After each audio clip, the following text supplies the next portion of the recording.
Alright.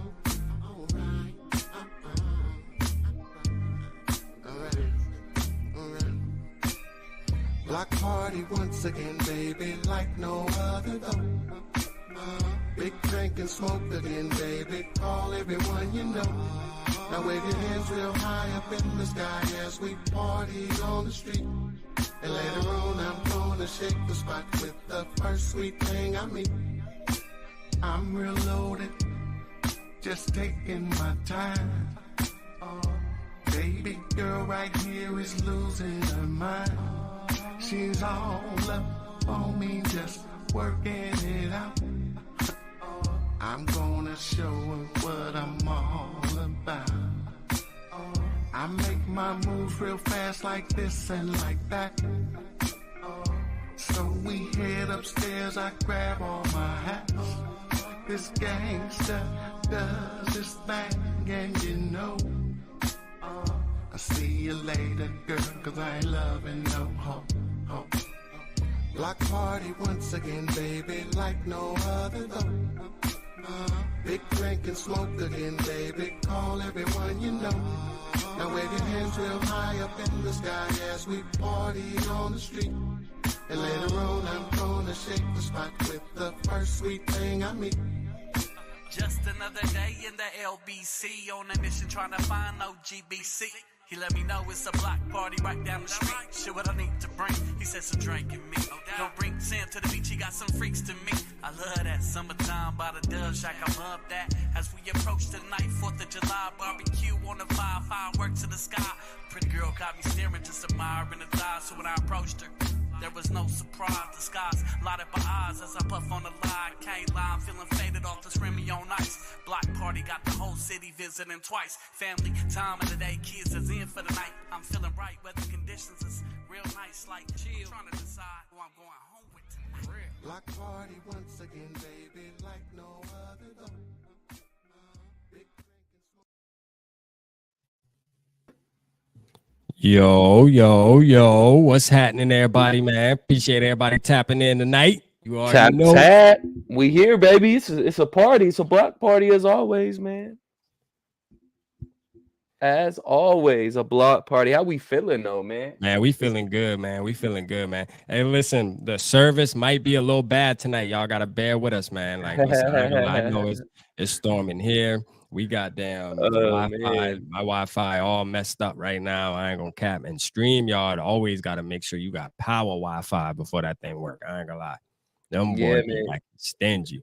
Yeah, you looking a little choppy over there, but it's all good, man. It seems like when your Wi-Fi's kicking, mine is tripping, and when mine is kicking, yours is tripping. But we're gonna figure this out, man. We're gonna figure this out. And as always, man, I mean, you're on here every day. I wish I can get on this thing every day, but we actually got some interesting news to share with you guys. Well, I don't know if you can necessarily say it's news. It's kind of it's a mock draft. We saw a mock draft from Daniel Jeremiah, and it kind of got the entire fan base riled up, whether that be in a good way or a bad way. Right. I mean, that's the Minnesota Vikings drafting a quarterback, and we'll get down to that in a couple minutes. But thank you guys for commenting. Appreciate all y'all. Oh, we got the horn. There we go. Blow the horn. We ready, baby. We ready. Yeah, but before we get into things, make sure you subscribe to both of our YouTube channels. Not only the Purple Pocket Podcast, but go ahead and subscribe to the Purple and SKOL'd Media page on YouTube as well. We're growing that thing. That's the mothership. That's where we all come together and we make amazing content.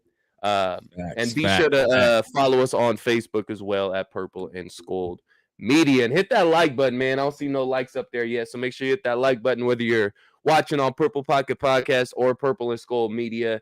Hit those likes, hit those shares. We greatly appreciate it, y'all. But let's get down to it, man. Let's get down to it. One of the main reasons why we're here today talking to you is because insider Daniel Jeremiah, who is very well equipped to report on the NFL and has many connections within inner circles in the NFL, is saying the Minnesota Vikings will take Hendon Hooker, quarterback out of Tennessee, in the first round at pick 23. 23. Now, me and you have, we're fans of Hooker. We've kind of been mocking him to the Minnesota Vikings in the second, maybe third round.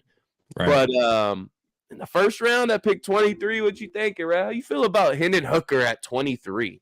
Man, hey, look, I wouldn't be upset about it. You know what I'm saying? I wouldn't be upset about it. Of course you wouldn't. You know what I mean? Because at the end of the day, that just shows me, like, okay, they see something in him that, you know what I mean? That, hey, like, he's about to be our quarterback next season. Like, for real. Like, and that's going to make me excited because you don't go after Hendon Hooker in the first round at 23 if he's not going to be your starter next season.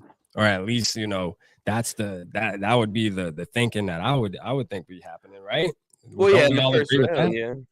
But he's coming off that ACL. That's where that first round kind of, let's pick him at 23. It doesn't make sense to me. And I'm out on the idea of Hendon Hooker at 23. If it's in the second round, it doesn't make sense to me. And if we trade back and get a second round pick and try and grab him back there, I'm cool with that.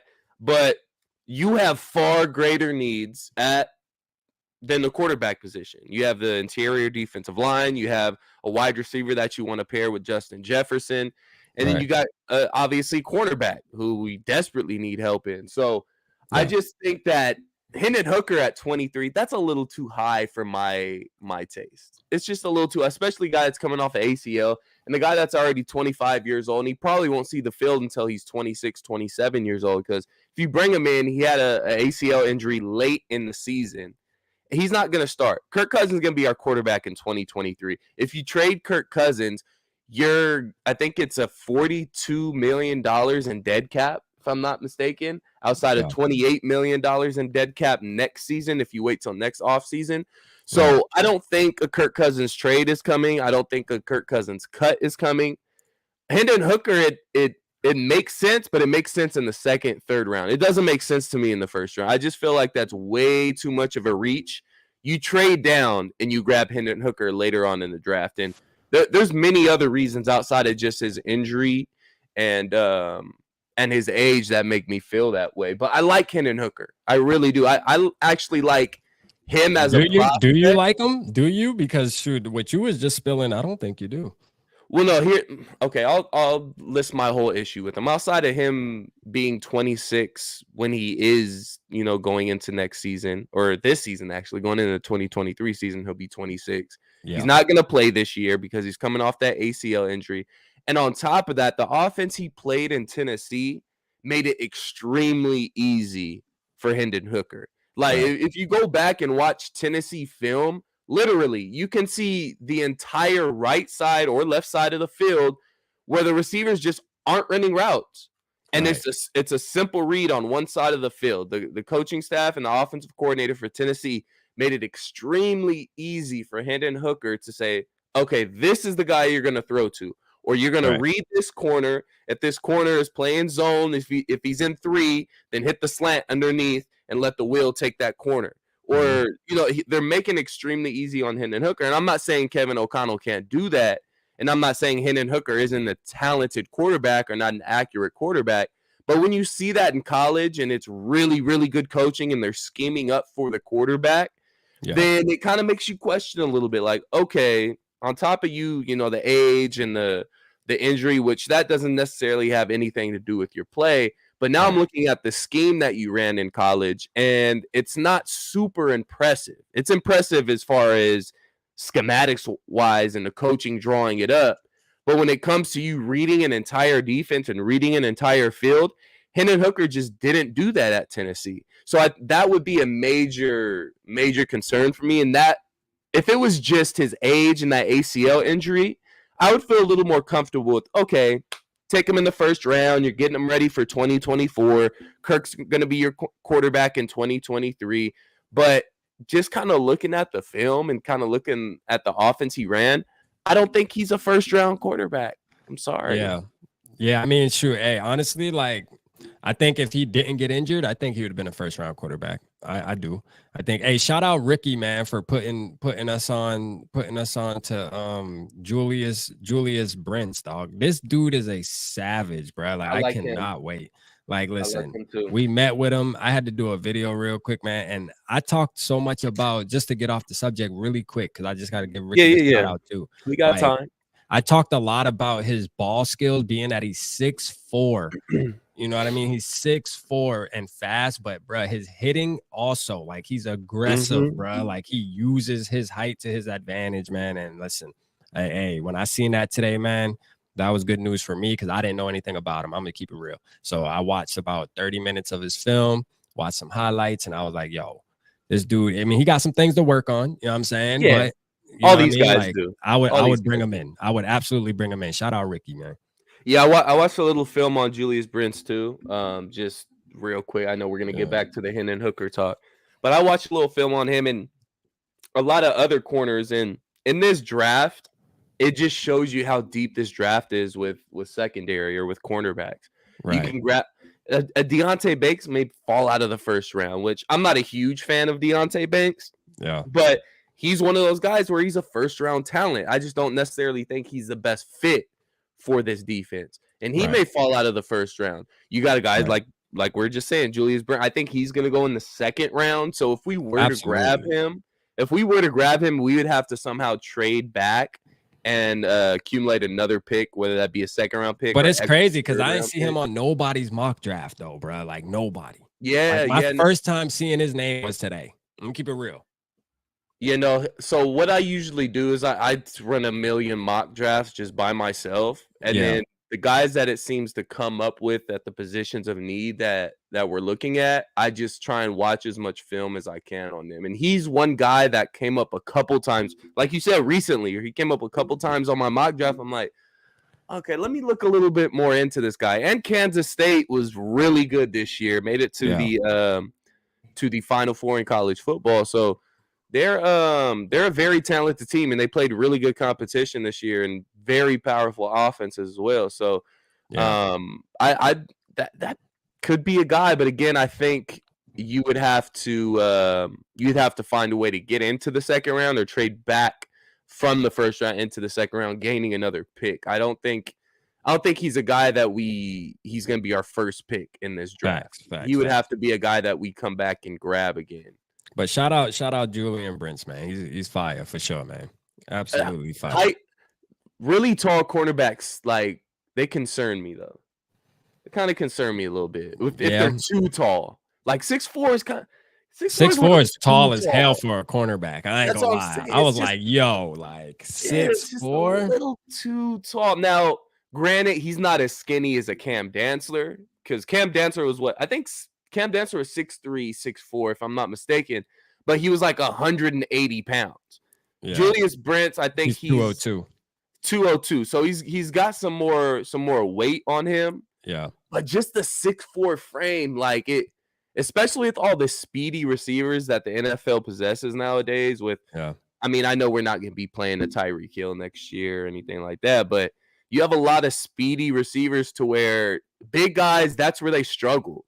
Big 6'4", 200-pound corners, that's where they're going to struggle the most. They're not going to be able to keep up with those small, fast guys. And that's kind of the hot thing in the NFL right now is those small, fast receivers. But there's a first time for everything, though, man. You know what I'm saying? And I'm gonna keep it real. Like, I would not be surprised, man, the way these kids are training nowadays and stuff like that. If that becomes a trend where it's like teams start looking. But I'm gonna tell you, I said this in my video though. Like, this has Brian Flores written all over it though. Yeah. Like, Brian Flores loves long cornerbacks, bro. Like, that's what he likes. You know what I mean? So, you know, setting up that meeting with him, I could tell you right now, that's Brian Flores saying, Kwesi, find me some lengthy cornerbacks that we can go meet with. You know what I mean? All right, I got one for you. Julius Brents. Let's go talk to him. You know what I'm saying? Yeah. Like, I think the biggest thing is the cornerbacks that we're going to be evaluating in this draft is if they're good man corners. Yeah. Because we're going to be playing a whole lot of man coverage. Now,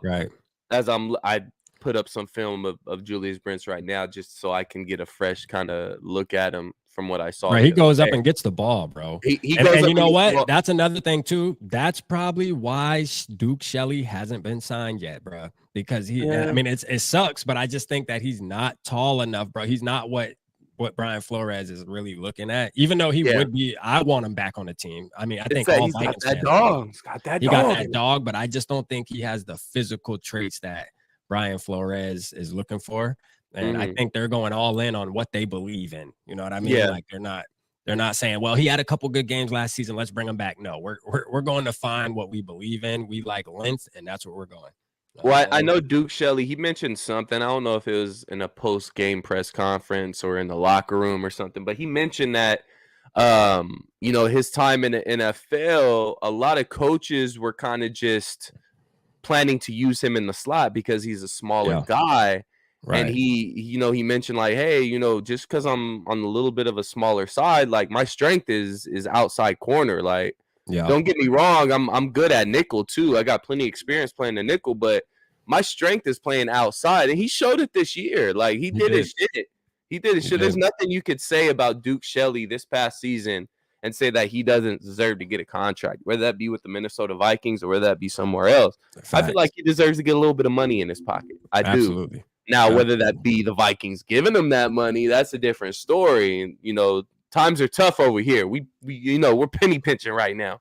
So no, I would love to have Duke Shelley back. I'm a huge Duke Shelley fan. But I'm okay with taking a chance on this kid, man. And how ironic they played for the same school, Duke Shelley. He went to Kansas State too. So, you know what I'm saying? Crazy, ain't it? But hey, we'll see what happens, man. You know what I mean? Like like this draft really seemed thin to me in a way. Like I'm talking about from top to bottom. It just doesn't seem as lit as last year's draft. But I think there's some good players now that are coming out now that we're getting closer to the draft. Some new names are coming out that are like, okay, you know, maybe we was sleeping on this guy right here. You feel me? And it's happening now, man. You know what I mean? But back to Hendon Hooker though, you know what I'm saying? Like, yes, I don't think he's worth a first round pick. I'm gonna keep it real, but you know, we definitely gonna have to move back to the second to get somebody like Hendon Hooker. That would be ideal. Would be to get him in the second, like be able to get a couple more picks and then be able to use one of the picks on him. For sure. Well, you got to think if you were to trade back out of the first round or even late in the first round. So say you trade back to pick 30 or 31.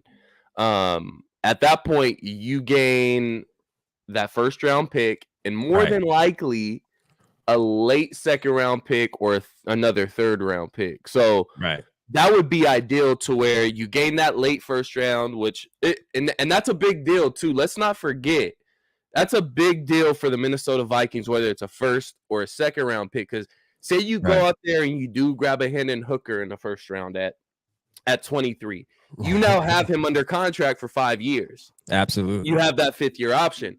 But if you draft him in the second or third round, you don't have that 5th year option. You have 4 years. And I think in the third round, I think it's 3 years, if I'm not mistaken. I may be wrong on that.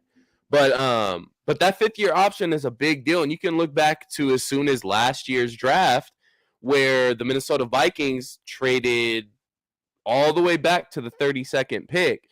And they had the option to trade with the Green Bay Packers. And the Packers were trying to trade up to grab Christian Watson anyways. They ended up getting him anyways at I think 34 or something like that.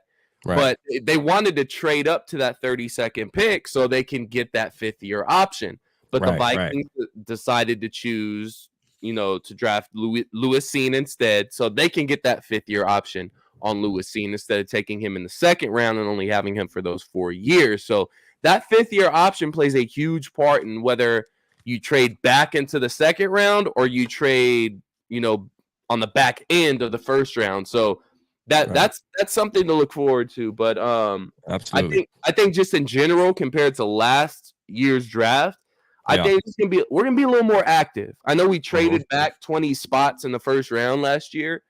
I think there could be a possibility we may trade up depending on how this draft goes. If we trade up, we're going for a quarterback.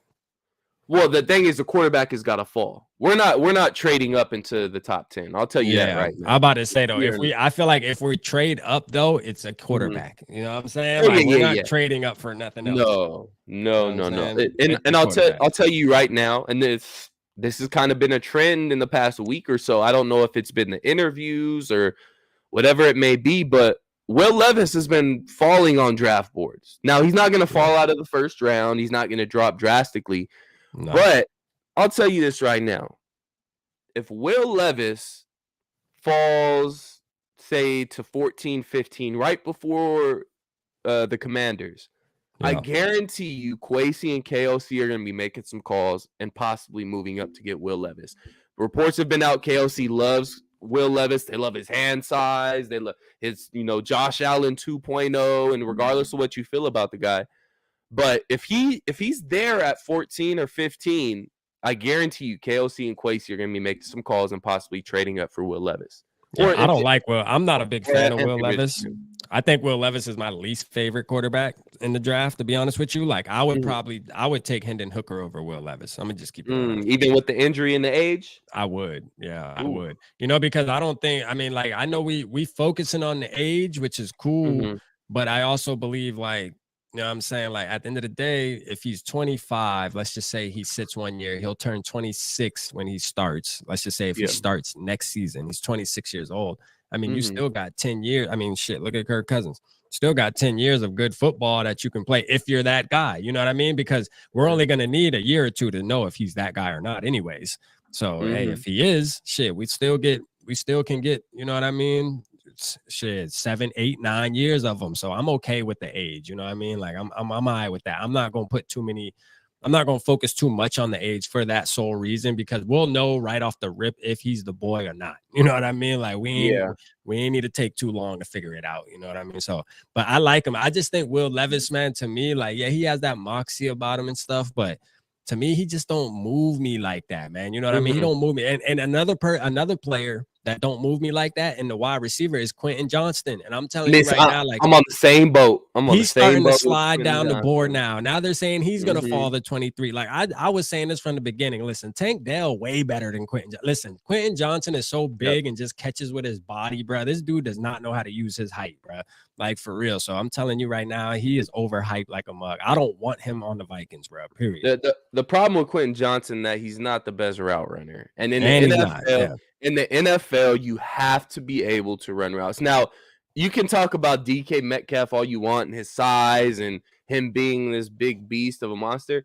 DK Metcalf doesn't swing the pendulum too far for me. Absolutely he doesn't. Not. I'm sorry. He's a beast, but everybody's not going to be a DK Metcalf, though. You know what I'm saying? Like, you're not going to get too many players. Well, like I'm saying Quentin Johnson, I feel like his upside would be DK Metcalf.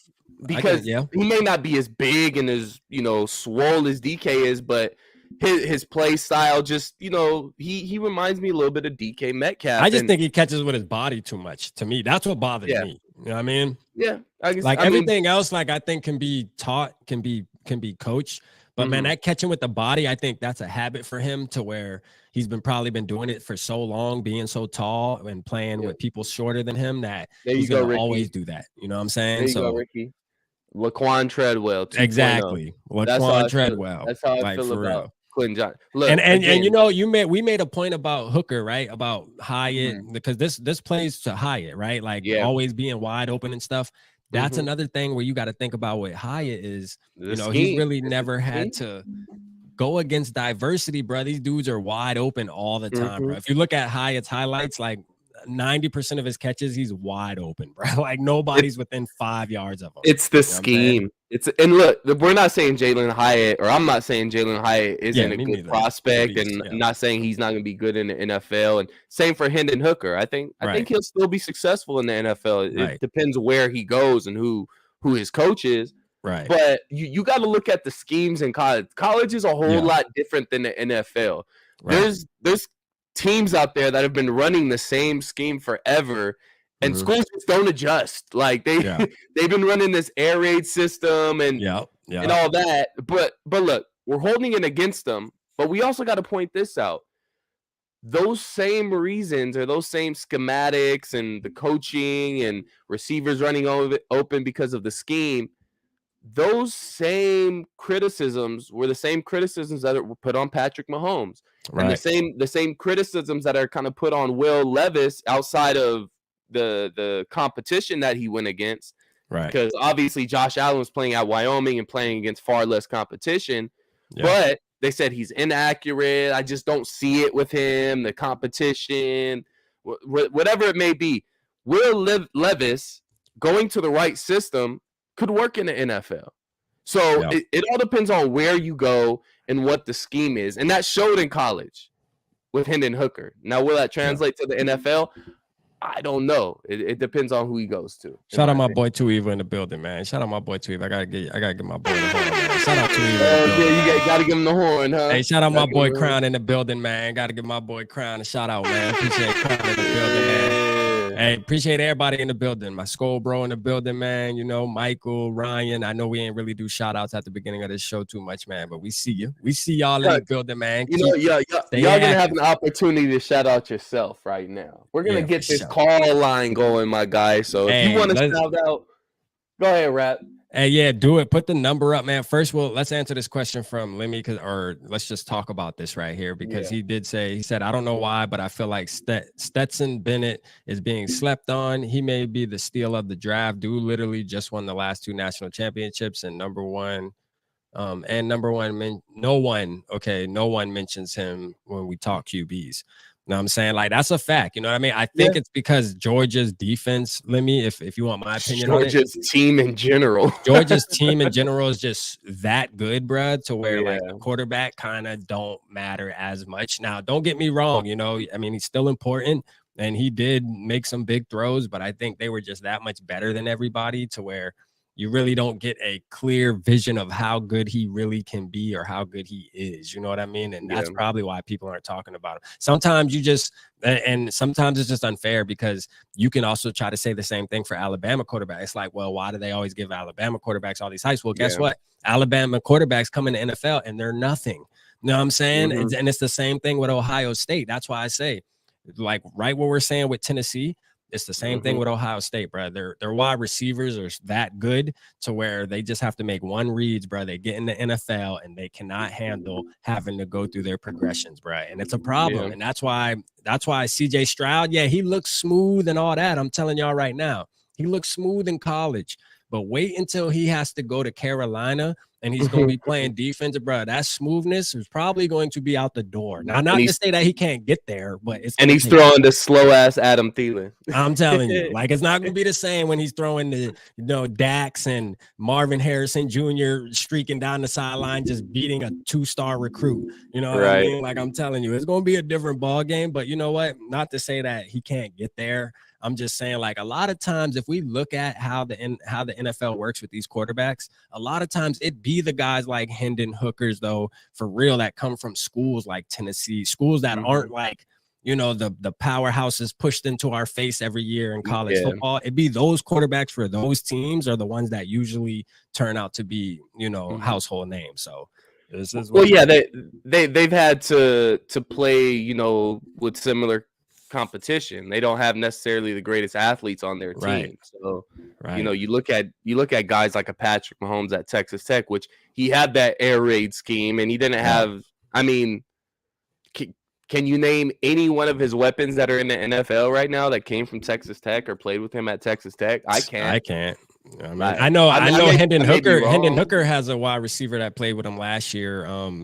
That's on the Bears. I forget his name, but he was at Tennessee with him. Hendon Hooker made him look good. That's one thing I like about Hooker too, man. He makes his receivers look good though, because he put that ball there. You know what I mean? No, he's extremely accurate. Yeah, he's accurate. Extremely accurate. And you look at his touchdown to interception ratio. That's what makes him the most impressive too. Like, the man's only thrown 5 interceptions in 2 seasons with like 50 plus touchdowns. Yeah, so, before he got injured last season, he was 27 touchdowns, only 2 interceptions. I'm telling you. So, like, that, you can't ignore that. You know what I mean? You just I don't care if you're playing Pop Warner football. You can't ignore that. You feel me? Like, that's showing that you're accurate and you make good decisions with the ball. For real. Yeah, and as we know, KOC, that's his biggest trait in a quarterback is accuracy. That's what he made clear last season. I think somebody asked him in one of his first press conferences, you know, what do you look for in a quarterback? What's the most important thing that you look for in a quarterback? He said accuracy. Yeah. Well, Hendon Hooker is one of the most accurate quarterbacks in this draft class. So more accurate than Levis, more accurate than Richardson. Probably, I don't know about Bryce Young and CJ Stroud. I'll have to look at the numbers for that. That's why I say my quarterback in this draft is Anthony Richardson. I'm gonna just keep it real because he's coming from Florida. You know what I'm saying? He hasn't been pushed in our face, and now he's popping up in the draft. And he's gonna be the one guy out of all these big names that I'm gonna tell you gonna be the one. He's gonna be the best this season. Watch, he's gonna have the best season out of all the rookie quarterbacks. Have you talked to Florida fans about Anthony Richardson? Yeah, but you know what? Like, you got to think about it. Every team out here, every fan base hates their quarterback in some kind of way. I mean, I'm keeping it real. You have some Kansas City Chiefs fans that don't like Patrick Mahomes, bro. I think they can do better than Patrick Mahomes. And my wife is a Kansas City fan, bro. Trust me. Show me a fan that says that. Go look on their Instagram and go to Kansas City Instagram when they start losing a game and shit. And I'm telling you right now, there will be fans on it. Now they may be trolling, you know what I mean? They may be trolling, but there is fans that will say dumb shit, bro. It just is that's just a nature of the sport, bro. Like, for real. The minute your quarterback throw an interception, be like, man, hey, he's falling off and shit, you know? Like, it's to the point where, like, if Patrick Mahomes doesn't win them a Super Bowl, like, they feel like he's falling off now and it's time to move on. Like, because they're so used to him winning, it's like the minute he don't win, they're going to be on his top, bro. That's just how it is. You know what I'm saying? Like, us logical football fans wouldn't do that, but you know how it is. They tripping. Well, we got a couple more. We got a couple more segments we're going to talk about, but let's get some calls in now. Yeah, man, guys. Let's try this call line, man. Somebody call in, man. Even if you just talk shit real quick, man. I want to see if it works because I got my adapter. We just got to make sure it's working for sure. We'll put that number up. First time you're using it? Yeah, that's the first time I'm using it. Man, go ahead and give us a call. Give us a question, a comment. Go ahead and call in. Show us some love, y'all. Show us some love. Yeah, let's see if it works, man. Somebody hit this. Somebody hit. And side note, Adam Thielen. Can we speak on Adam Thielen before someone calls in? Yeah, for sure. Adam Thielen saying that he wants to go somewhere that gives him a chance to win the Super Bowl, then proceeds to go to the Carolina Panthers, and then doubles down after he signs with the Panthers to say. All right, somebody calling. Hold on real quick. Let's see if it works real quick. Let's see if it works. Yo. Somebody calling. It's me. Real quick. Let's see if it works. Yo, can y'all hear? Can you hear it, SK? Can we hear it on the screen? I can hear it. Rap, what's the deal? What's good? I got a little echo on this side. What's good, man? What's up, man? How you feel about Hendon Hooker, man? Man, this is dope. Oh, there's Zoe. What going on, Zoe, in the building, man? Appreciate you, Zoe. Zoe tapping in. What's up, Zoe? You know I had to tap in with you. Yeah, man. What you feeling about Hendon Hooker, man? What's up? I take him in the second round, trade out the first round to get him. Okay. Yeah. So no at 23, right? We need a quarterback, man. Yeah. And you know we with you, man. And you know we with you. And you know how the Triple P family go, man. It's quarterback or nothing. You know what I'm saying? It's quarterback or nothing. You feel me? I know. Hey, that's why I had to tap in. I had to be the first caller, man. Hey, appreciate it, man. My boy In the Zone podcast, man. Y'all make sure y'all go subscribe to my boy for sure. You know what I'm saying? Hey, the first official caller, man. You know what I'm saying? Appreciate you, bro, for sure, man. I appreciate that shout out, bro. Hey, I ain't gonna nothing, though. I just want to talk shit to you. Hey, for sure, man. Hey, we appreciate it, man. You know it's love, fam. Hey, we definitely linking up. For sure. You know I'm still watching on my other phone. Exactly, man. All right, well, shit, stay tapped in, though, man. We're gonna see if somebody else call in. All right, fam. Yeah, when you guys call we got in, it's working. Yeah, let's get it. When you guys call in, make sure and try to mute your stream on that side so we don't get an echo of our voices. Yeah. So, but appreciate you, Zone, for tapping in, man. Appreciate that. For sure, man. For sure. But yeah, man. Hey, he said trade back and go get another quarterback. Trade back and get him in the second. You know what I'm saying? Yeah, you can't draft Hooker at 23. I'm completely out at Hooker at 23. I'm sorry.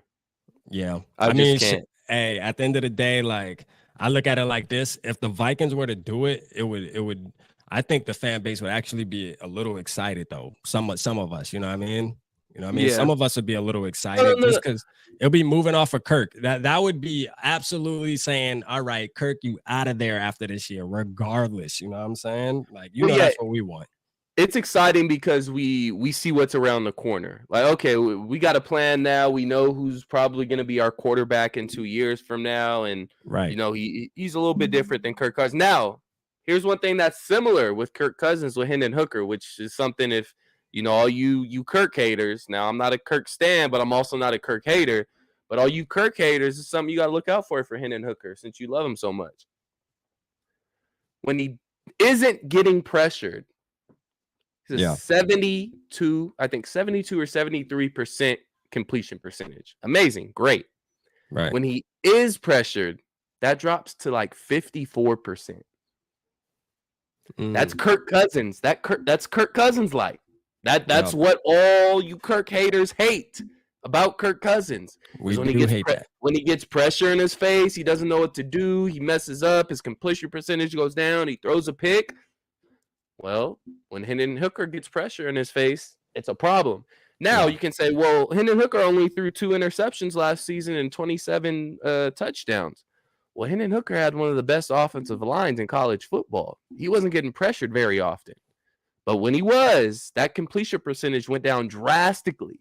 So the same energy that we hold against Kirk Cousins and these other quarterbacks about he can't do this and he can't do that, we got to hold him to that same standard. Now, granted, Hendon Hooker's, coming in as a rookie quarterback. He's a whole lot younger, and there's things that you can adjust and fix. But keep that same energy, man. Oh, yeah, we will, man, because Kirk, you can't fix nothing with Kirk. Kirk is who he is. You feel what I'm saying? Kirk is who he is, bro. I'm telling you, Kirk is who he is, and he ain't enough. You know what I'm saying? And Kwesi said it the best. Kwesi said, listen, Kirk he's good enough. He's good, but he ain't good enough. You know what I mean? Hey, Kwesi said it, not me. You know what I mean? Our GM said that. You know what I'm saying? Our GM said that. So, hey, I'm feeling the boy. You know what I mean? I'm excited about that. Yeah, man. Hey, man, y'all make sure y'all hit the line, man. Hit the line if y'all want to talk. If y'all want to talk about something, man, hit the line, man. Tell us what you think. Go ahead, call up and give Kirk a shout out, man. Give Kirk Cousins a shout out, man. Here's another bit of news that came out today regarding the Minnesota Vikings, man. Yeah.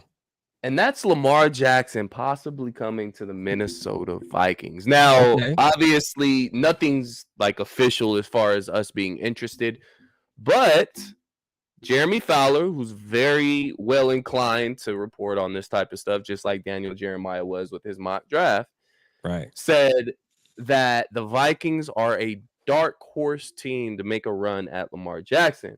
Right. Now, on top of that, Kwesi's making some quiet moves to create a lot of cap room to make a big move. Yeah. Could this be the big move? Could Lamar Jackson be possibly coming to the Minnesota Vikings? Now, it's going to cost us 2 first-round picks if the Ravens don't match that offer. Now, this could mean nothing. We could go out there and we could offer Lamar Jackson this great big real contract. Quick, SK, we got to call it real quick. Let's get him on. Yo, you tapped into Triple P, man, and Purple and SKOL'd Media, man. What's happening? Who we got on the line, man?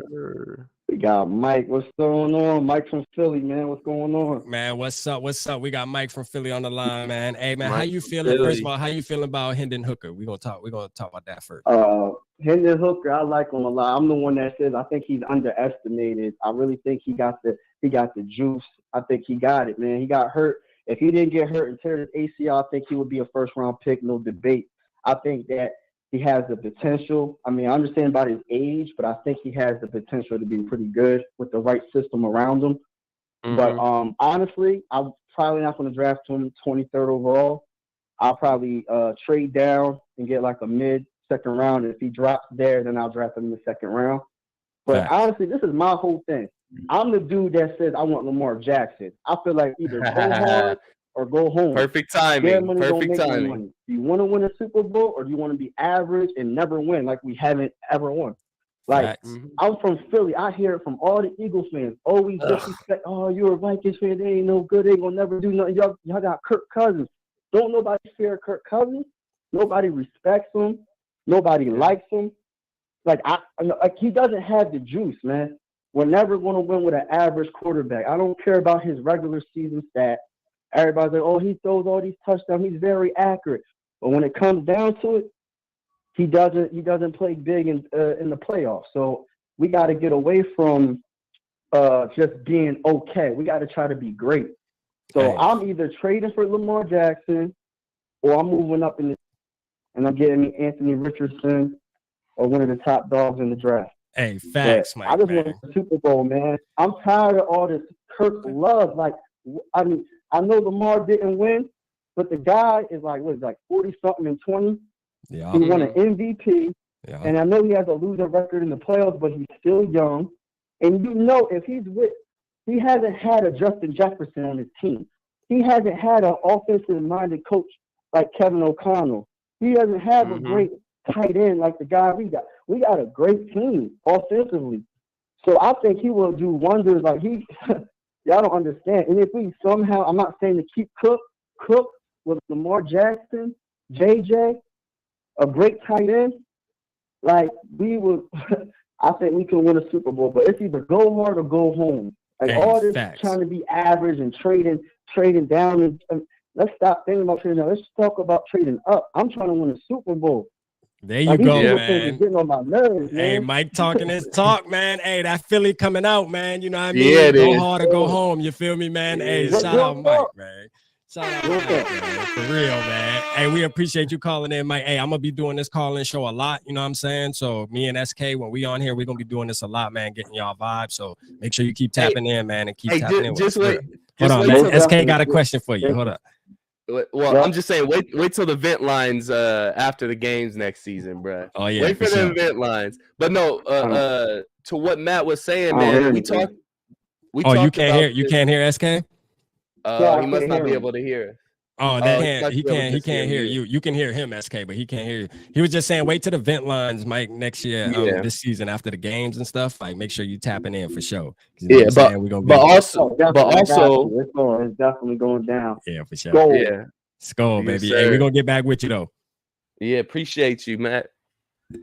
Yeah, Mike, man. My bad, not Matt. Yeah, Mike from Philly, man. Appreciate it, man. Y'all make sure y'all hit that line, man. Hit that line. Yeah, appreciate y'all, man. But no, this is exactly what we talked about. What was it, last week? I think we talk about it all the time, but I think it was last week. And look, we know Kirk can make every throw on the field. We know Kirk has great arm, blah blah blah.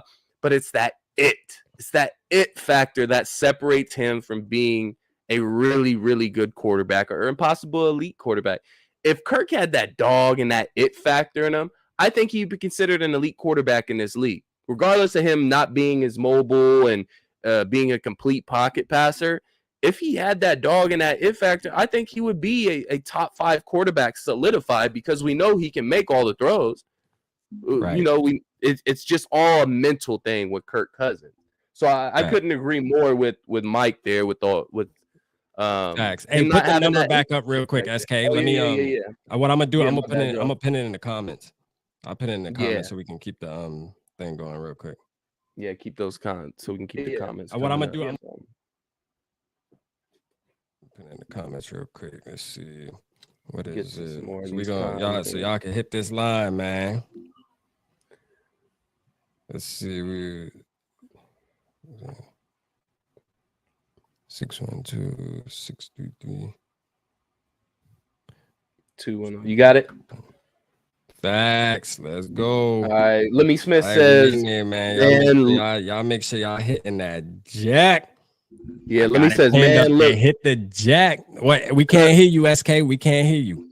We can't hear you. Uh-oh. The damn Wi-Fi. SK's Wi-Fi done did it. All right, let's see. Trading down in the middle of the second round. Let me see. Can you hear me now? Oh, yeah, I got you. Yeah, I got you.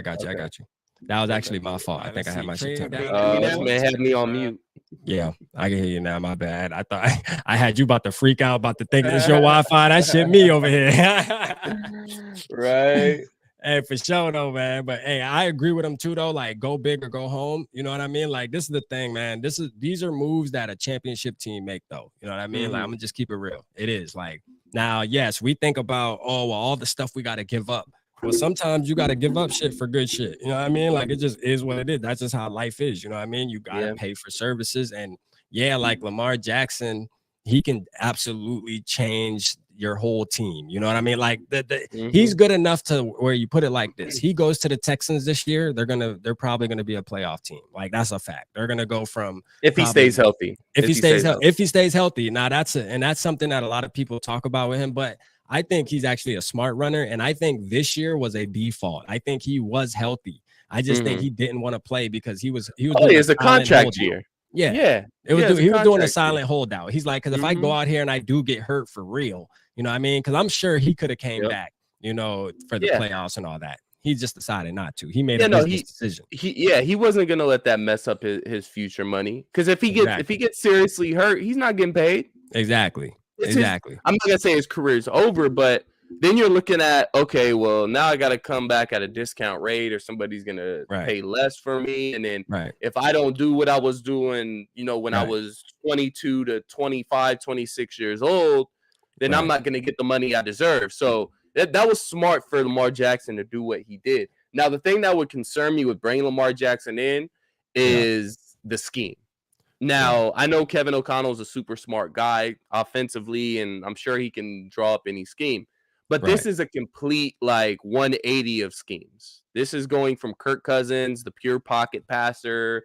We got to have a perfect offensive line. And, you know, the entire offense runs a whole lot different than when you have Kirk Cousins and when you have Lamar Jackson.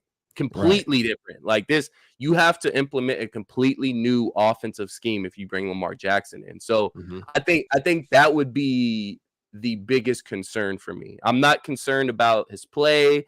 I'm not concerned necessarily about his health too much. That's a little concern. But my biggest concern is, how are we going to get the scheme right? My thing is this, man. I gotta ask people this too. You know what I'm saying? Like, why is it okay for Jimmy Garoppolo to get paid when he gets hurt all the day? He's hurt every year, but nobody ever wants to bring up him getting injured, and they quick to pay him. And then another thing too is people saying, you know, Lamar Jackson doesn't deserve guaranteed money. Well, Kirk Cousins started this trend, guys. So Kirk Cousins, you know, he's the first player in NFL history to get fully guaranteed contract, man. We gave it to him, $84 million. You feel me? You're telling me a player, and the market value it rises, bro. It just is what it is. You know what I mean? It's just like when you buy a house. You buy a house 10 years ago, guess what? Your house is worth more now if you sell it. You know what I mean? It just is what it is. You know what I mean? So I look at Lamar like, I mean, yeah, obviously the Vikings getting him, I do believe that's a long shot, because I just do believe he wants guaranteed money, and there's only like a couple teams that can do that. You know. Well, I guess his team said that he didn't want fully guaranteed money. Yeah, so that if he can work a deal where he can do market value, then I think the Vikings should absolutely they should go hard to get a Lamar, because I think Lamar Jackson is a generational talent, bro. I just do. Yeah. And you got to think about the weapons he's had. He hasn't had any. You know what I mean? Could you imagine him? He loves tight ends. Could you imagine what TJ Hawkinson to do and Justin Jefferson would do with a Lamar Jackson? Man, it would be crazy, bro. Let's get this straight right now. Justin Jefferson's stats aren't going to be the same if Lamar Jackson was his quarterback. I don't know, man. Right? I don't know why people think that, though. Why not? Tell you that right now, because you got to think, how many targets did Justin Jefferson? I think the running back stats might fall a little bit more, but I don't think they will. They will, but it's not necessarily because Lamar Jackson isn't an accurate passer or he can't get Justin Jefferson the ball. The reason is because probably 30% of those pass downs that were supposed to go to Justin Jefferson that Kirk is throwing, those are going to be quarterback runs. So it's not necessarily that Lamar Jackson isn't good enough to get Justin Jefferson his stats. It's that the offensive scheme is going to be a whole lot different. That goes back to my prior point. Yeah, it goes back to my prior point that, Justin Jefferson is going to put up good numbers because he's a great wide receiver. Don't get me wrong. But he's not going to be getting as much targets as he was with Kirk Cousins. And that's not me, saying Lamar is not as good as Kirk or anything along those lines. It's strictly the scheme. Lamar Jackson is going to be taking away from that pass game with his legs. And that's not necessarily a bad thing, because Lamar is so explosive on his feet. Right. So it's just Justin Jefferson isn't going to get as many targets, as many looks as he would be getting in a West Coast offense, like he is with Kirk Cousins and Kevin O'Connell. Right. But you know what? I think Justin Jefferson would sit back and be okay with the fact of, he'll bet on himself and say, hey, I'll get open. You know what I'm saying? If I'm open, absolutely. You got to throw me the ball. I think Lamar's smart enough to know, even if they're doing the scramble drill, I think that Justin Jefferson would actually benefit a little more due to the fact of the scramble drill type plays when Lamar's running around in the backfield, waiting for Justin to break open after being double covered and defense is running that bracket defense. Like, I think it would be we would see a lot more explosive plays with Lamar Jackson. You know what I mean? Yeah. More plays downfield, absolutely. Yeah, there would be a lot more explosive plays, like JJ wide open, after everybody's focusing on Lamar and then he just flicks that thing downfield. I can see that. I think Lamar Jackson was actually one of the top quarterbacks this past season in air yards. So he was actually airing it out a lot. He bombs the ball. He don't mind throwing the rock. Yeah. And you got to think his MVP year, man, he had like 30-something touchdowns. And that's not even including all the rushing touchdowns he had. Yeah. Plus he had over 1,000 rushing yards. And, and he was one of the most accurate quarterbacks that year as well. You know what I mean? So, the people say, oh, well, Lamar's not accurate. Yeah, he is, bro. Like, he is. Like, you know what I mean? Like, y'all just gotta look at the stats. Now, I'm not going to say he's as accurate as Kirk Cousins, but he far makes up for it with what he can do with his legs. And just him being because we see what accuracy gets Kirk Cousins. Nothing. You know what I'm saying? Yeah, so this is where I look at it for devil's advocate against Kirk stands, because Kirk Stan's biggest argument against the whole Lamar Jackson thing is, well, Lamar Jackson can't throw the ball like Kirk. The passing game is going to take a hit. And which, you can say is true. The passing game isn't going to be, it's not going to put up the yards necessarily that Kirk Cousins was putting up in the pass game. But as an overall offense, you improve as an overall offense. Absolutely. We may not be putting up 5,000 or 4,500 yard passing yards in the season, but I guarantee your offense is going to be just as productive, if not more, as far as points scored. Right. Because the biggest thing with Lamar Jackson and his biggest threat is when it gets in that red zone. And that dual threat becomes that much more dangerous. Yeah. So I think the only production that will take a hit for this offense, all you Kirk stands out there, the only production that's going to be affected, in my opinion, is you'll see, obviously, the running backs, their numbers will probably go down. Right. But it's just going to be passing yards. That's my honest opinion. It's going to be wins too, though. But it's going to be wins. Well, I mean, it's hard to improve from 13 wins this season. It is for this year. But if you just think of if we're just talking about Kirk Cousins, let's just average his wins out from 2018 to now, and that's going to be 9. You know what I'm saying? Like, even with the 13 he won, it's going to be about 9. You know what I mean? And I think Lamar Jackson being our quarterback with the weapons we got, I think we'll average at least that. You know what I'm saying? Like, and to be real, like, I just feel like we can go far in the playoffs. I know they talk about his playoff record, but guess what? He makes it every year, though. Like, that's the difference. You know what I mean? Like, he might not be winning, but he's also in the AFC. He has to play the Kansas City Chiefs. He had to play, I think he had to play Deshaun Watson. Bengals twice. Bengals. Like, he got a tough road, too, with no weapons, bro. This man had Hollywood Brown as his wide receiver 1, bro. Yeah. Hollywood Brown. You know what I mean? Like, look what Hollywood Brown did last year with the Cardinals. Missing. Nobody knows him. You know what I mean? Man had like 400 yards as a wide receiver 1. You know what I mean? Like, come on, man. Like, I mean, that's all I'm saying is if you put somebody like Lamar with the talent we have, even with Cook, obviously Cook wouldn't be able to be, he would obviously have to. Yeah. If Lamar's coming here, we're not keeping Dalvin Cook. But even Madison, though, even your boy Madison, though, like, bro, with Lamar and shit, bro, we going to be nasty, bro. Like, listen, I guarantee you Vegas is going to raise our Super Bowl chances, would go up like crazy, bro, the minute Lamar hits Minnesota, bro. Oh, yeah, absolutely. Because then you're looking at national media, they say, well, this team was 13-4 last season, and now they add Lamar Jackson into that. They're gonna win 16. They're gonna win 16 games. Well, that's not necessarily the case because our defense was so atrocious last year. Mm-hmm. Now I think they'll improve with Brian Flores in charge and us adding the pieces that we add. I think we'll be a little more aggressive. We'll force more turnovers. I think we'll be a better defense. Yeah.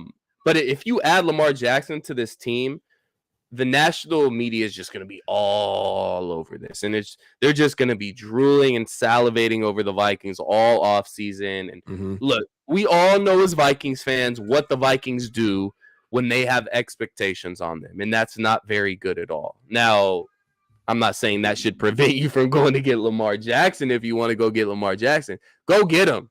Right. If Kwesi and KOC are remotely thinking about it, if you're thinking about it, you should just do it. Yeah, like if you can like realistically make it happen, like if you can realistically make it happen, you do it. Yeah. You know what I'm saying? Like if you can do it with keeping Justin Jefferson and keeping, Christian Darrisaw, then at the end of the day, everybody else to me is replaceable after that. Yeah. You know what I mean? Like I'm gonna just keep it real. Like I'm just gonna keep it real. Yeah, I'm not sure how the exclusive tag works. If anybody here watching this stream right now does know the details as far as the exclusive tag, I'm not sure if he can do like a sign and trade type of thing to where I don't know if you're able to necessarily do that. If you can do a sign and trade to where say the Minnesota Vikings offer Lamar Jackson a deal, he agrees to that deal. And the Ravens may not necessarily want to match that offer, but they will. So never mind. I'm tripping because they're going to get 2 first-round picks in return anyway. So that's pretty much a sign and trade in itself. So I don't know what I'm talking about. Never mind what I just said. And to be real with you, I'm going to keep it real with you. I think once a team does offer Lamar a deal, I think the Ravens are just going to match it, bro. I think like the Ravens are doing this as a favor for him. Like, hey, go out there, see what you can get. If they do offer something, bro, that we can't match, then hey, we're gonna just congratulate you and we're gonna wish you well. But I'm gonna tell you right now, if they match you something like the X amount of dollars that we're at with our threshold, we're just gonna match you because we want you to be a Raven, bro. They want him to be a Raven, bro. Why wouldn't you want Lamar Jackson? Lamar doesn't. It seems like Lamar doesn't want to be a Raven anymore. I don't think Lamar don't because they drug their feet. You know what I mean? And that's the thing too. Like when you got a player like Lamar, man, you got to pay the boy, man.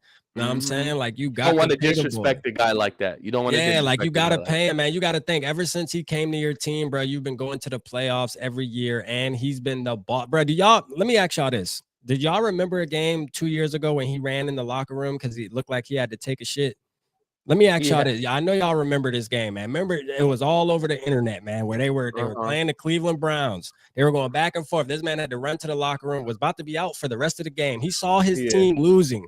He said, man, fuck that. He grabbed his helmet, came running out the tunnel like stiff as hell, went out there, bro, and you saw what happened. That's what you call a superstar, man. Like everybody can't make plays like that, man. And that's what I want. You know what I'm saying? Like I ain't gonna cap to you. Want that dog, man? He a dog, bro. Like he really is. He has something in him that you just cannot change, bro. He's always going to be a dog. He's born like that.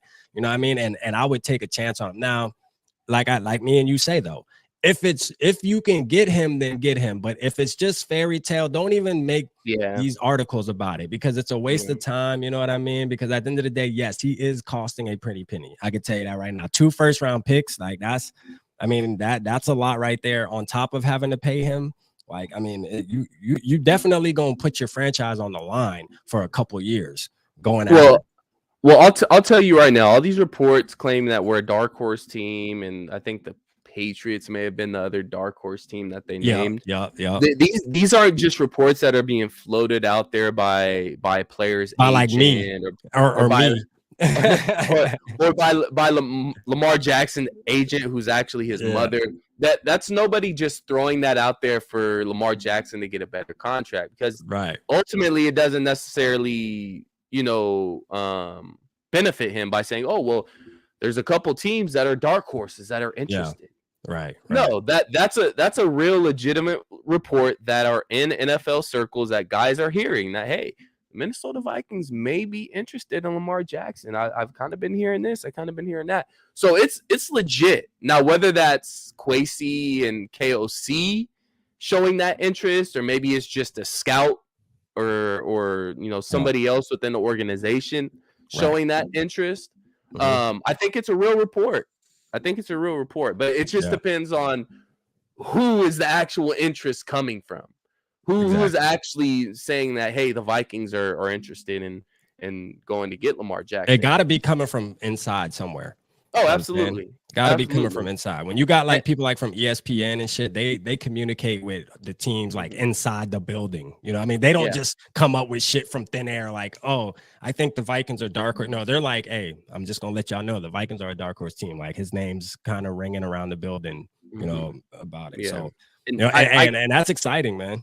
No, I gotta give Baltimore credit too, just on how they handled it as far as placing the exclusive tag. Yeah. Placing that exclusive tag on Lamar Jackson is probably the smartest thing they could possibly do. Because just like you mentioned earlier, and what they've been saying is that other teams could just do all the work for the Baltimore Ravens.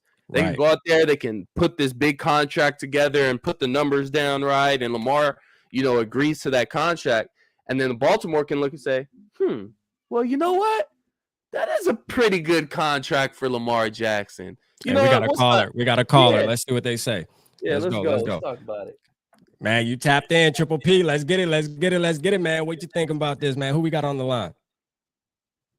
Yes, hi. This is Dan. Dan. What's up, Dan? I have a question for Rap. Let's go. Who do you like working on with more, Dave or that Justin guy? Who do I like working with more, Dave? Oh, you gonna put me on the spot like that, Dan? Come on, man. Come on, you gonna put me on the spot like what you want to do? Jerry Springer, man? Come on, Dan. Dan hit me with the man. Oh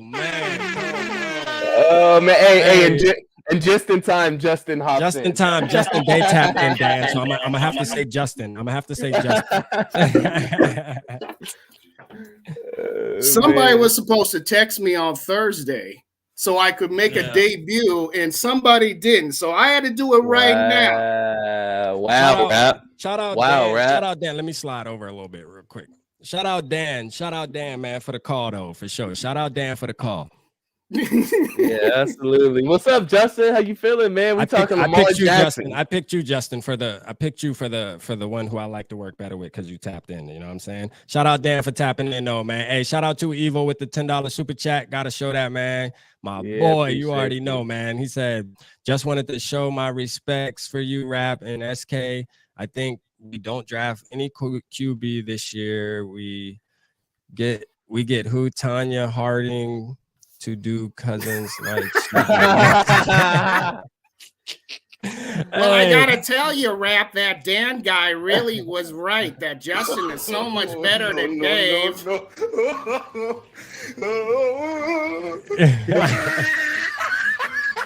Shout out to Evil, man. That's my evil twin, man, for sure. Shout out to Evil. That's a fact. Hey, y'all. Hey, and to be real, I got y'all know our live Triple P family. The last live we did where I said I got the theme song for the Kirk stands. Yeah, we got demonetized, man. They gave me a copyright. I was about to say you can't keep playing that. Rick. They gave me a copyright strike for that. You know what I'm saying? So I gotta get that off of here, man. Somebody reported you. Gotta find something else, man. You know what I'm saying? Like they doing us dirty. But man, what's up, Rap, my brother Dan is really happy that you picked Justin over Dave. Okay, so okay. Oh, that was you calling? I'm surprised it took you that long to figure it out. Yeah, I thought it was Dave. No, I thought it was. To be real, I thought it was. No, I just came on to show you. I got my hat. I was going to show you last week, but you didn't want nothing to do with me last week. Show the squad, man. Hey, look, for everybody to get one now. Hey, for everybody, man, don't forget, man. You know what I'm saying? Tap in with the boy, man. $25 cash app, man. I'm shipping it to you, man. Shout out to your boy. You Sarah's already know, man. Funny. A Kirk Stan reported you. There you go. A Kirk Stan reported me. Hey, facts. You ain't probably not lying. You probably not lying. Facts. Spinoza.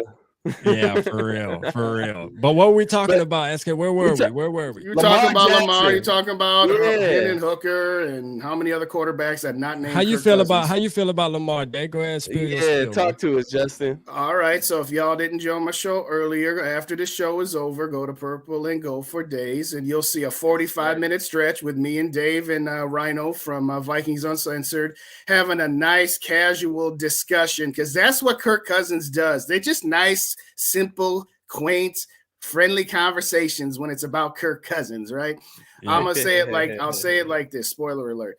I don't want either one of them at market value. I don't want Kirk Cousins at 45 to 50 million, and I don't want Lamar at 50 to 55. So you want a rookie quarterback, is what you're saying. I'm saying that if those are my only two choices, of course I'm taking Lamar. But Right. all of the things I've said about Cousins and his contract and building up a team, you're going to run into those same problems if you've given Lamar 55 million. I think Lamar will give you a slightly better chance of overcoming the roster deficiencies that the team would have than Kirk would, because there's pluses and minuses to both Kirk and Lamar's game. I'm not going to pretend that Kirk Cousins isn't a better, more accurate passer than Lamar, but I think Lamar's skill set will probably overcome a few more things than Kirk would. But you're going to run into that same issue if you're going to give Lamar 55 million. So I would take a pass on both of them. But if I had to pick one, of course I'm picking Lamar. Hey man, listen, let's just call it for what it is though. Like Lamar's a better quarterback. You Of know course what I mean? he Like is. all the I'm beating sorry. around the bush, No. like I'm not No. with all that, man. Lamar's better. Of course he's better, but are you going to be able to build up a team with him taking 55 and JJ taking 30 and Darius on this? No. Well, yeah, you want to know why, Dave? Dave, not to cut you off real quick. This is what we got to do Dave better. now. Okay. This is what we got. No, listen. This is what we have to you do heard better. that, as SK. He Vikings tried to fans. pretend like he didn't say it. He's still trying to. No, I Day. said Day. I said, you know, I call you Day. Sometimes I heard a V. I heard a V in there. So did heard I. a But V. what up, Rap? What up? But look, this is the I thing we agree. got to do better as Vikings, though, too. And we got to understand this. Like, if we were to get a player like Lamar, you know what we got to do better at? We got to get better at drafting, bruh. Like, that's when it comes into play. Like, we have to get better at drafting, because you can still, if you got Lamar, the money comes into play. But if you draft well, then shoot, all of that will take care of itself, because we have these rookies on these contracts that are good players. Because we've been struggling at drafts, bro, with Rick Spill. Since We got to 2015. We got to admit, bro, like, all right, 2015. we're like one of the worst teams when it comes to draft. Like, we suck at drafting, bro. We're either feast or famine in the draft. I'm telling we're you, either bro. we're gonna get a superstar, or we're gonna get somebody that's gonna ride the bench and be on the cut practice in 2 squad. years. You know what I'm saying? Like, it's like, and There's no in and this is between. not to take away from Justin Jefferson and Christian Darrisaw. Like, yes, these past couple drafts we've been hitting a little more, but before then, it's like, yo, who do we have on this squad that we can say, hey, look, we drafted them and they just turned into this great player. And let's just say we get Harrison Smith. Harrison Smith. One left. Harrison Smith for sure. I mean, Diggs was decent too, but like, I put it like this. When do we have a draft where we get like, all right, we got 5 picks. Let's at least get 3 of those players to turn into somebody. You know what I'm saying? Because out of 5 picks, bro, like we can almost say that out of 5 picks this year, none of them might turn into nothing. You know what I mean? Out of 5 players. How often does that happen for teams though? There's teams that can draft good though. Like there's teams that now, draft well. like there's times where it's happened. Like the New Orleans Saints had Marcus Lattimore and they drafted. Was in that draft. Right. Like, look what the Seahawks did. Look, like, to be real, the Seahawks last year. They drafted Seahawks, another example. But Kansas City had a decent draft, though. That doesn't happen very often, though. And with Kansas City, look, Mahomes covers up a lot of stuff. It's not even just Mahomes. It's Andy Reid. Like it's the scheme. It's hard to use them as a it's like using the Patriots as an example. They're the exception to every rule, right? Exactly. They're kind of exception to the rule right now because their quarterback is just on a whole different level. Andy Reid is just on a whole different level as a coach. So I think they're kind of an exception to the rule. But I honestly, I don't think Rick Spielman was that bad of a drafter. Another really one right don't. here. K Fizzle putting it on money right here, man. The Jets, they had the offense and defensive rookies of the year, bro. Yeah, like that's what I'm saying. You can Jets win had the a great draft. You Jets can had a win the great draft, is what I'm saying. You know what I mean? Like that's things we got to get better at as an organization. You know what I mean? Like, yeah, getting one player out of 6, okay, that's okay. But if you got 6 picks, man, you need to hit on 50% of that.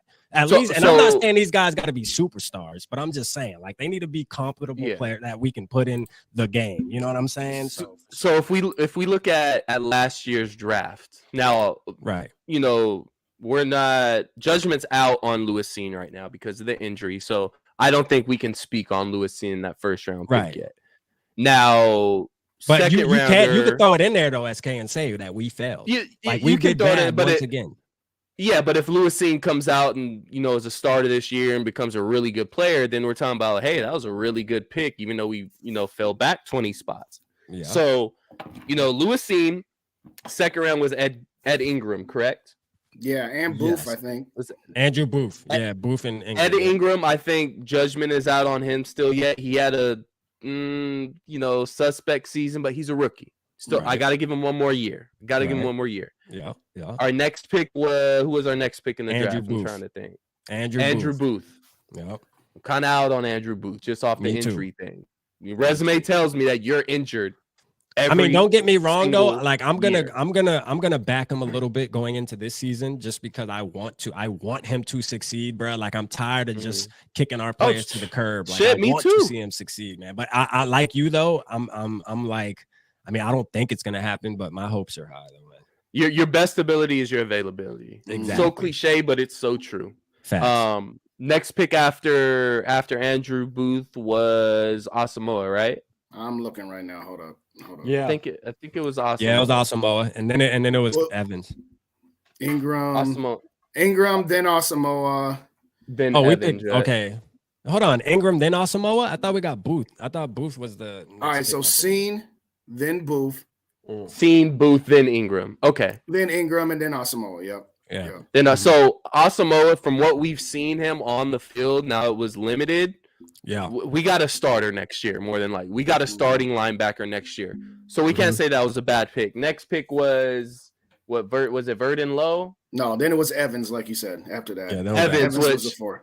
Side note, Caleb Evans is mad. What was that? Why in the heck was he tripping over absolutely nothing? So Caleb Evans beefing with SK, y'all, man. Caleb Evans don't like SK. Caleb Evans is beefing with me because I said something about his bunny, and he took it extremely personal. This is a true story. He took it extremely personal because now look, this goes back to the Lamar Jackson thing. I'm not the biggest Kirk fan. I'm not the biggest Kirk hater, but Kirk is my quarterback right now. So when I see damn quarterback, he is though. He is though.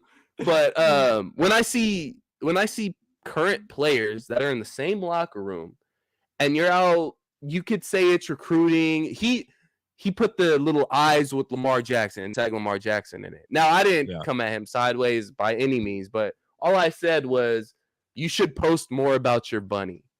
Because he was posting about his bunny when he first got drafted, and he stopped posting about his bunny. So I'm like, what's up? Where's the bunny now? Instead of you posting stupid shit and being immature, why don't you just post about your bunny?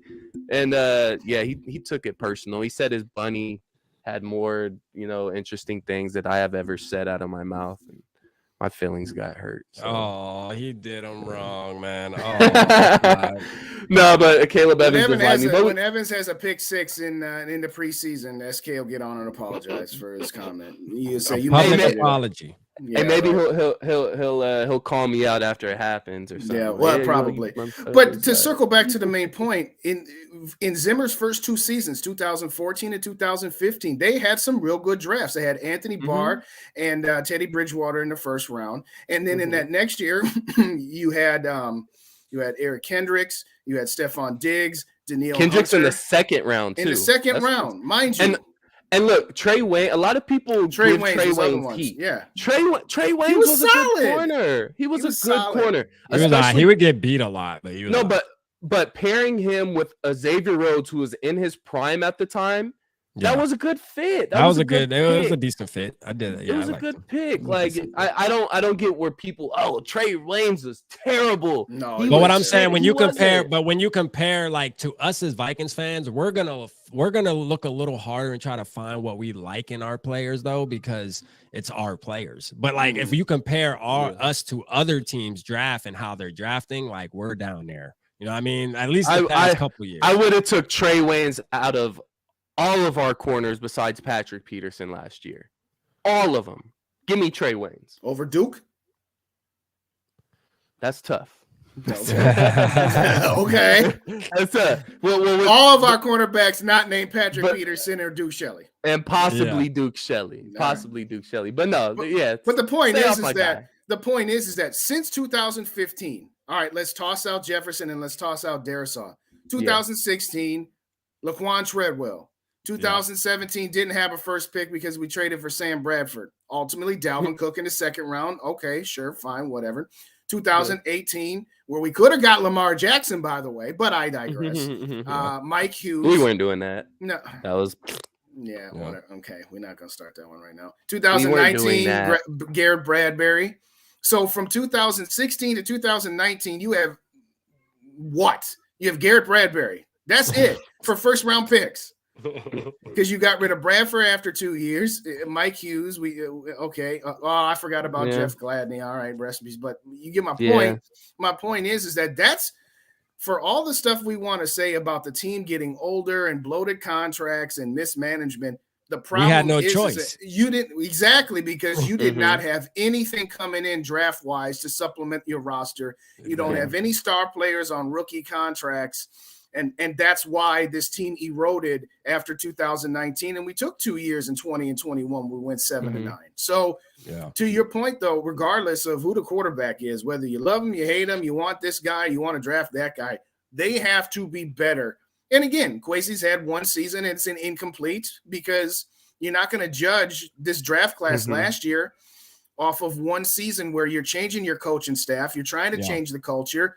You got 1 foot in, 1 foot out with this quote unquote competitive rebuild where, we got a lot of luck last year. SKU and I talked about it ad nauseum in post-game shows about how this is not sustainable. So at the end of the day, that's the biggest key is you've got to be more consistent with your drafts. It's not like you got to hit grand slams every draft, but you can't have as many strikeouts as this team has had in the last 7 years. Exactly.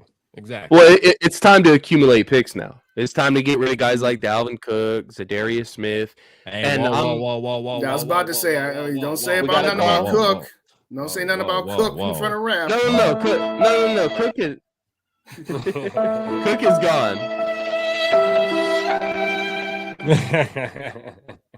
Cook is gone, bro. But Bob brings up a good point. Bob brings up a very good point.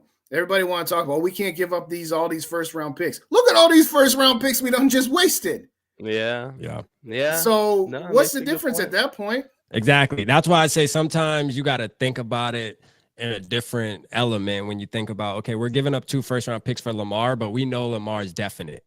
That's the difference. It's a definite thing. You know that he can play football at a high level. You know what I mean? Like we're not hoping he comes to Minnesota and hoping he can play. We know he's from week 1, he's gonna be making big plays out there. You feel me? Like facts. It's just all right. So I'll ask you guys this: would you rather have Lamar Jackson for two first-round picks and you got to pay him, or would you rather just draft Hendon Hooker at 23? Ooh, and not give up anything? And have a quarterback on a rookie deal, sit behind Kirk for his final year, and then be ready to go in 2024. What would you prefer? I get the essence of man, your and question. y'all call in too, man. Y'all see the number on the screen, man. Call in, tell us what you think, man. I'm surprised you didn't recognize my number, by the way. That was the other reason I didn't think. Well, I got it. It's an app, so it don't say. Oh, okay. Yeah, it's an app. The problem with your question is Hendon Hooker. Okay, if it was Anthony Richardson, no discussion. If it was one of the other big 3, no discussion. I don't know that Hendon Hooker I don't know that Hendon Hooker's the guy at 23. Right. If you gave me Hendon Hooker at the bottom of the 2nd or top of the 3rd round, done. Yeah, exactly. I'm not taking Hendon Hooker with my 23rd pick. I want one of those wide receivers that Dave and I talked about, that I think you guys talked about a little bit. Rap, yeah. I gave you a shout. Well, I don't know if you heard me say it, but you put me on Tank Dell. And again, Tank Dell's a guy that you can get in the second round. Hendon Hooker at 23. If that's the scenario, Hendon Hooker at 23 or Lamar Jackson, I'm going to take Lamar, but it's not because I think Lamar's the better route to go. It's just more about that you're putting the caveat of it being Hendon Hooker. I don't think Hendon Hooker's the right guy for that. Right. Now, if you told me DTR in the third round versus Lamar Jackson, that's a reach in my opinion. Okay, DTR in the fourth round, whatever. You don't like DTR. SK is not a fan of DTR. He do not like DTR. He's Kyler Murray. He's Kyler Murray, bro. Yeah. Isn't he bigger than Kyler Murray? How's he Kyler Murray? SK, how's he Kyler Murray? He's like Kyler Murray, first round. Kyler Murray number one overall. They play exactly the same. Now, one thing I would say he may have over Kyler Murray is just work ethic. But my thing is this: if they play exactly the same, what's wrong with that?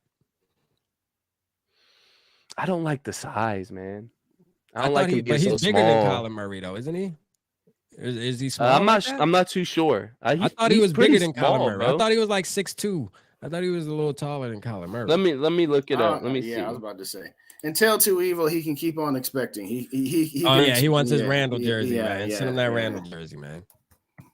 Yeah, and this is the thing too. Speaking of the draft, like as long as we got Kirk as our quarterback, and Dave said this many a times too, like we're always gonna be picking like number 20. We're always gonna be in the middle. We're always gonna be there. So regardless whether we trade up this year or not, we're gonna have to trade up next year. So at some point we're gonna have to trade up. I'm gonna just keep it. Right, we're always gonna be DTR 6'1".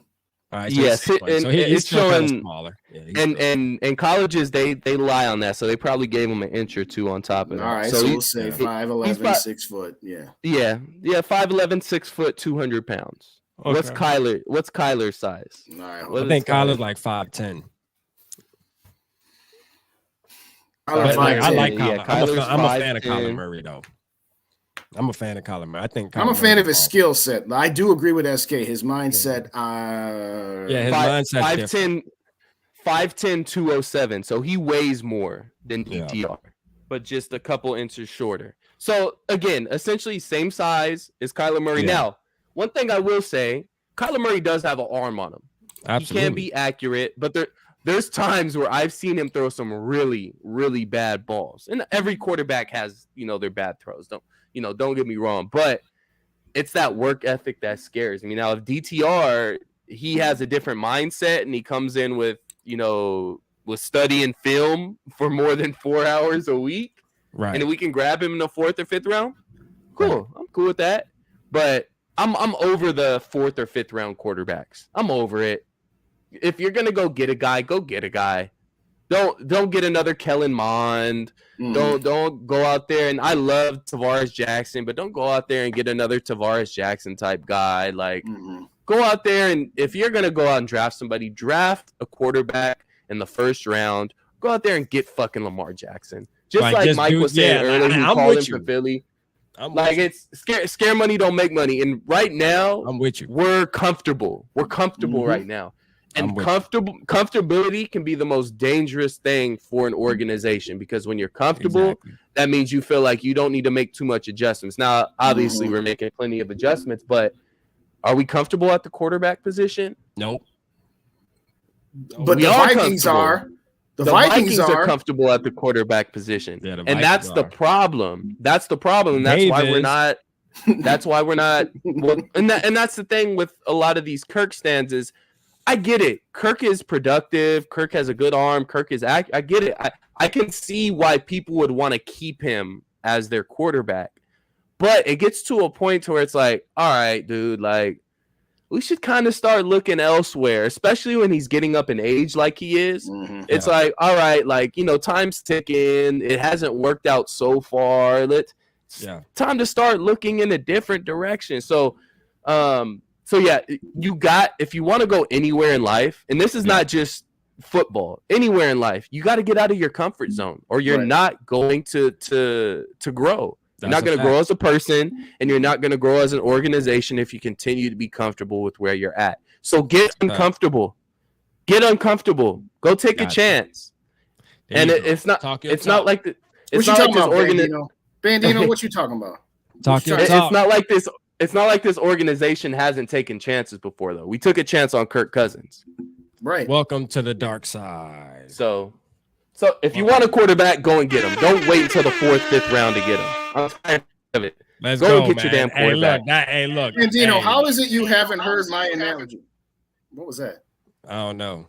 But hey, look, I feel you. I feel you on that. You know what I mean? Like, I absolutely feel you on that. And I feel the same way. Shout out to Mike from Philly that called earlier that said that and said, look, you got to go all in and just get your boy. I've been saying that too. You know what I mean? Like, I'm a firm believer in taking gambles, man. You have to look, I think some of the Kirk stands that just want to keep Kirk, I just think they just don't watch any more football.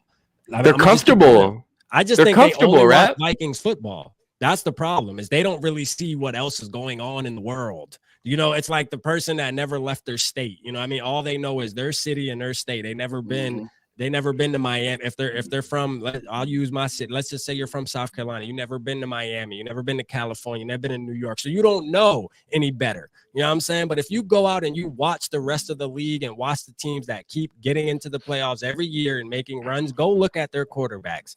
Why wouldn't you want that type of guy instead? You know what I mean? Like, I don't get it. You know what I mean? It's simple math, man. Like, I want one of them. You know what I mean? I look at certain quarterbacks, I'm like, I want one of them. You know what I'm saying? Like, that's what I want. You know what I mean? So, and the Vikings never been blessed with that for the most part. Well, so I want that. You got to think. So when the Kirk stands that we know or that we're familiar with, what age group are they in? I'm asking you a question. Yeah, they what are age usually group older. are Kirk stands? They're usually older, right? They're usually older guys, yeah. So these are Vikings fans that have been Vikings fans for decades. Yeah. And they haven't seen a legitimate franchise quarterback. You can say Dante Culpepper, but they haven't seen a legitimate franchise quarterback since Fran Tarkenton. Right. So when you bring in a guy like Kirk Cousins, who's steady Eddie, he's going to put up the stats. He's not going to be atrocious. He's not going to be horrible, but he's not going to be great at the same time. He's just going to be right there in the middle where, again, this word, you're comfortable. You're comfortable with him being your quarterback because you haven't had this production at the quarterback position ever. Right. So when you have that type of production, you see it for the first time on your team, something that you've never seen on your team before, you don't want to let that go. So I get where they're kind of coming from, but at the same time, they got to realize, Kirk Stan's got to realize, look, this is the Minnesota Vikings. Right. We haven't had a franchise quarterback since Fran Tarkenton. And now I can say Kirk was a franchise quarterback for the Minnesota Vikings. Was he a great franchise quarterback? No. Was Fran Tarkenton? Well, yes. I think SK turned into one of us, Day. I ain't gonna cap to you, man. I think SK turned into one of us, man. I'm just speaking truth. Kirk is still my quarterback until he's not. We gotta blow you the horn on that, man. I'm gonna keep it real with you, SK, man. You know, a couple weeks ago, man, you did a video. You wanted to extend Kirk Cousins years and all this, and I'm like, yo, like, we better get him before Daniel Jones gets his money. Did my boy wake up on the wrong side of the bed this morning? Like, what the hell going on? What does that got to do with anything, though, SK? Just because some other team is dumb enough to pay Daniel Jones more money? Oh, that means we better do it. Watch my video. I said if the Vikings are planning on extending Kirk Cousins, do it before the Giants re-sign Daniel Jones. If that was their plan, if that was their plan to extend it, but obviously. I mean, they did. I see what SK for the people in the building, like the Triple P family and all that. That, you know, take it easy on my boy SK, because I see what he's saying. He's pretty much like, listen, the house is worth. I try to put it simple for him for you guys, right? The house is worth this today. You know what I mean? Like, go ahead and buy it today, because next week, you know, it's gonna go up. The price is gonna go up because the house next. Yeah, the house next door is gonna go for a bigger price. So once that house goes for $40 million, then you're right next door. So if you like this house, like if you really do like this house, then go ahead and just get it. Don't think about it. Just go ahead and get it. But you know what? Quasi said, I don't like this house. Nah, we want a nicer house. You know what I'm saying? We'll go ahead and just sign a little 1-year lease on this thing, rent this thing out for a minute. You know what I'm saying? And then we're gonna go ahead and move on out, man. Pack it up, kids. We leaving. For sure, man. And that's what we need to do, man. I can't wait. You feel me? Like, to get me real, like, And it's the thing, man. Kirk Cousins, he's brought us some good times, but he's brought us more heartbreak times. Every game, because I still tell people this. We cannot forget about how many times he went missing throughout the season too, man. The offense went missing every second and third quarter, man. Like damn near every game, man. We cannot forget about that. You know what I mean? Like when it was time to put your foot on the necks, Kirk still couldn't make it happen. And yes, it's a team sport and it's not all on him. You know, it could be some play calling. There was things in between, but you know what? Like at the end of the day, I don't give a damn. When you're the quarterback, you're going to be under the magnifying glass. And guess what? Every other quarterback that's making it far, hey, they doing their thing. You know what I'm saying? So why aren't you? They're doing their thing for 4 quarters. You only doing your thing for 1. I don't like that. You know what I'm saying? For well, sure. This is the problem with Lamar Jackson, you know, possibly coming to the Minnesota Vikings. And the reason why I don't think it'll happen. Kirk Cousins, who's going to trade for him? And if you do trade for him, you have what, $42 million in dead cap? I know you're our capologist over there, Justin. Yeah, man. I put it in the chat earlier. I gotta pull it up again. Yeah, if you trade him, it's a $40 million plus dollars. Okay, here it is. In dead cap.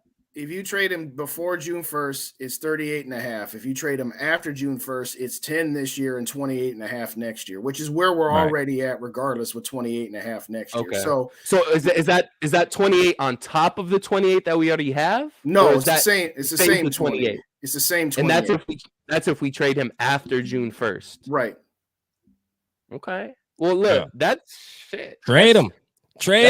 But here's to the point. Crowns put it up. Oh no, it wasn't Crowns. Somebody else had that. Man, Crowns said burn the damn house down. Man, well, I ain't tripping on that. But the time to do it was before you did this contract conversion, where they converted his roster bonus to a signing bonus, because then you would have had a lot of options. But to the point that has been made, there are so many moving parts here. Number one, you got to get a contract in front of Lamar Jackson that he will accept, and a contract that the Ravens will not match.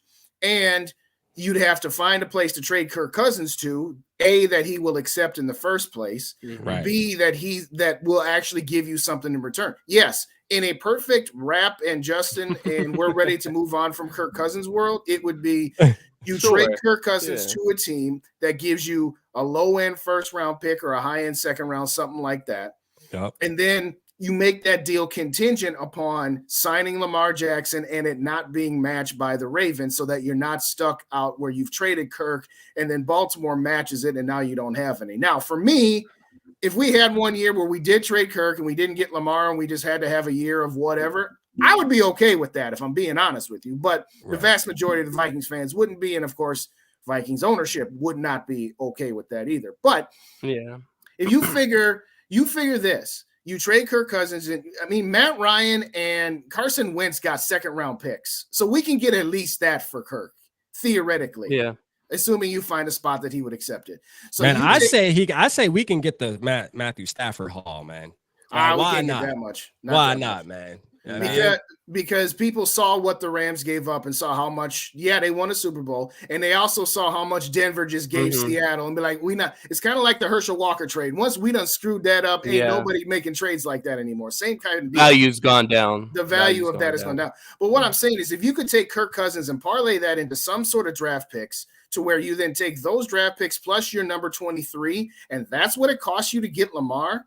Yeah, you absolutely. Yeah. But in order to make that happen, you gotta stick 7 things happening all at once, and if even one of them goes wrong, the whole thing's blown up. Exactly. So, it's just a little too much. It's too much. Too much has to happen for it to happen. You know what I mean? Like, the only way it could really happen is, let's say it like this. Let's take Cousins out of it for a second. Remember when Jared Allen was franchise tagged by the Kansas City Chiefs, and we signed him, and we gave the Chiefs a first, and then we gave him a couple of thirds, because we negotiated and say, all right, if we sign Jared Allen, we'll give you our first round pick and we'll give you 2/3. Would that be enough, instead of having to give you 2 first-round picks? And the Chiefs said yes. Yep. Yeah. If you could somehow, some way convince Kirk Cousins to accept a trade to Baltimore, you could go to Baltimore and be like, all right, we'll trade you Kirk Cousins and our 23 for Lamar Jackson. We'll sign him, and that'll be our deal. I mean, that's never going to happen. That'd be the easiest, quickest. That would be the easiest path of shipping out Kirk and getting Lamar on this team, because again, you try to get a third or a fourth team involved in all that with other teams' draft picks, and then other teams got to wait on you to make sure that you get Lamar. It gets messy. It gets way too messy. But yes, I agree with Michael Miller. We can dream. Yes. And I actually got a side note here. This isn't on the quarterback position, but it is Vikings related regarding Harrison Smith and Doogie. He said Doogie, my bad. I always get it wrong. Doogie. I'm not sure what show this was from, but he states, quote, says, Harrison Smith wanted so badly to be back here that he told his agent while he was talking to other teams to shut it down. Shut it down. He did not want to be anywhere besides Minnesota. Shout out again, Harrison Smith. Man. Shout out Harrison Smith. Dude, you got a round of applause on that. Yeah, put the applause up there. I don't know if I got a horn. I got the horn for him, man. I got the horn for him. The Gallo works, man. I ain't got the round of applause. But SK, 30 seconds. What's your take on this bull crap about Adam Thielen said Andy Dalton can help him in the damn Carolina Panthers win the Super Bowl? I started.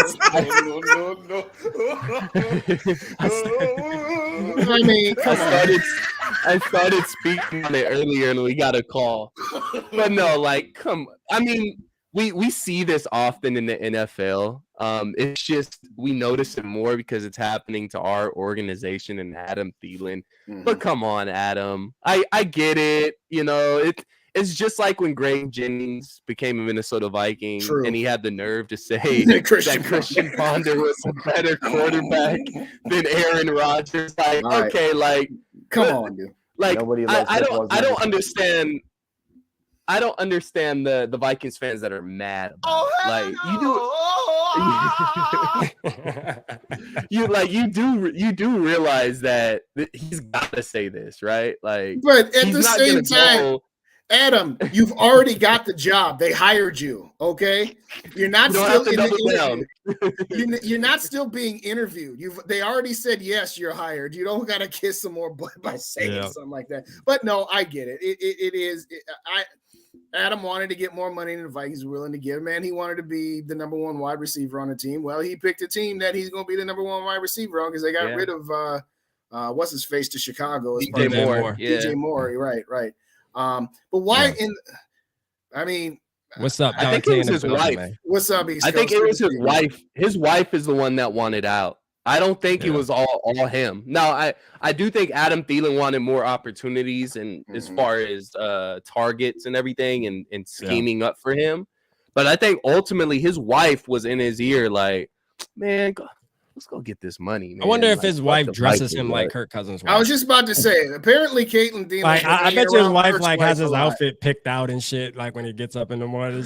Oh, come on, let's not have any Adam Thielen slander. Nah, man. Adam Thielen, my boy, man. Shout out 19 in the back. I'm gonna always rock the 19. I said it on my video the day he was traded. I said, you know what, Adam, we wish you nothing but the best, nothing but love, as long as you don't sign with Green Bay. So he didn't. So you know what? Or the Eagles. Yeah. Zoe said the Panthers could be a dark horse for real in the NFC week. Man, listen. Man. Not with fucking Andy Dalton. With Andy Dalton at quarterback. And I don't care what rookie quarterback you draft. They aren't going to the Super Bowl. I can see them winning their division. It's a dark horse for the division, I think is what he was saying. Oh yeah, they division, absolutely. Yeah. No, they are. I feel like I feel like the Saints are going to win their division though. I think Derek Carr is good enough to win the division with the Saints. Derek Carr is not all that much different than Kirk. And they got Michael Thomas back. They got Marshawn Lattimore on defense. I mean, hey, look, the Saints still might be a little decent. I ain't gonna lie. They needed a quarterback. The Saints were so dependent on Sean Payton and Drew Brees that they won't be the same for a long, long, long time because the Saints are back to being the Aints. Hey, I'm okay with that too. Fuck them Saints. We that with that too. Hey, for real though, man. But yeah, man. Hey, y'all ready to get out of here, man? I saw one comment that I wanted to touch on, and this is a different topic. And this from Boss Sweet. He says, trading Hunter is the answer. He's not a good cover linebacker. Now, I know this has been swirling around the trade rumors with Danielle Hunter. Yeah. And if you were to ask me a month ago about a Danielle Hunter trade, I would have told you no. If you're asking me now, I think we should probably trade Danielle Hunter. If I'm being completely honest, if you look at how Kwesi's building this team and the age range that he's looking for, he doesn't fit. I think Danielle Hunter is 29 years old. Right. He wants to get paid. He's not gonna play for $6 million this year. Yeah, 4.9 ain't gonna do it. 4.9, 4.9 is not going to get Danielle Hunter on the field for you. He doesn't match the timeline of this team that you're taking. And then you got a guy in Zadarius Smith who's 31 years old who wants out. So if we can get some picks for Danielle Hunter, go ahead and do it. But you're gonna take a big cap hit though. So where do you draw your line as to how much is enough draft picks for Danielle Hunter? What's the cap hit if we trade him? You know what? I'll make this real. I'm gonna put it up right now so you can see. It's kind of hard to say. Okay, so you're gonna screen share. All right, I'm gonna keep it real. Like I'm on the side of saying keeping Danielle Hunter. Honestly, like I think I like keeping Danielle Hunter. I like it. Keep it to see. Here it is right here. Oh crap! Get over here, Mouse. Okay. You see how his cap hit right now is $13 million. Let me get this out. Yeah. If you trade him, if you trade him, you take on a dead cap hit of $18 million. So there's almost no point in trading him. So it is a poison pill. You literally will pay for him more, about $5 million more, to not be here, to be traded or cut. So it's one of the, again, it's these void years. I've said it a million times about sick and dang tired. What's post June 1st? What's the post June 1st? So if you post June 1st, here's the thing: it will only be $7 million this year. But then you've got here's the problem with that. Here's the problem with that. Then it'll only be 7, but then you got the other 11 hitting your cap next year. So the other 11 doesn't go away. It just gets post dated to the next season. So if you post June 1st trade or cut him, it'll only be 7 dead, but then the other 11 will hit you on the next year. And they don't want to do that either. So we're almost in a position to where we kind of gotta extend Danielle Hunter almost, right? He's not going to play for $4.9 million. You can't cut him because you're going to take on an $18 million dead cap hit, or 7 this year and 11 next year. So yes, they are really boxed into almost saying we got to find a way to extend this guy. Yeah. So the question then becomes, how much does he want? Does he want $20 million? Because you can't afford $20 million. So you're between a rock and a hard place right now. This Danielle Hunter. Now again, if you got a mid to let's say you got like a first round pick somewhere between 17 to 31, then at that point I'm willing to take on that $18 million dead cap hit, because you're talking about a first round draft pick. I don't know that you can get a first round draft pick for him. No, because the other team is then going to have to extend him, because he's not going to want to play for nobody else for 4.9 either. So yes, if you could get, I'm not obviously not going to get no top 10 pick, but if you could get some 17 or later, or maybe in the second round up to about like maybe pick 35 or something, then I could live with taking on that dead cap hit at that point. I think realistically a second round pick. I don't think you can get a first round pick. Probably not.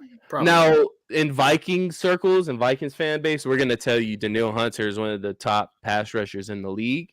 But if you ask anybody else around the league, they would probably, if you look at the range of what defensive ends got on trades, can look no further than the Minnesota Vikings when we traded for Ngakoue.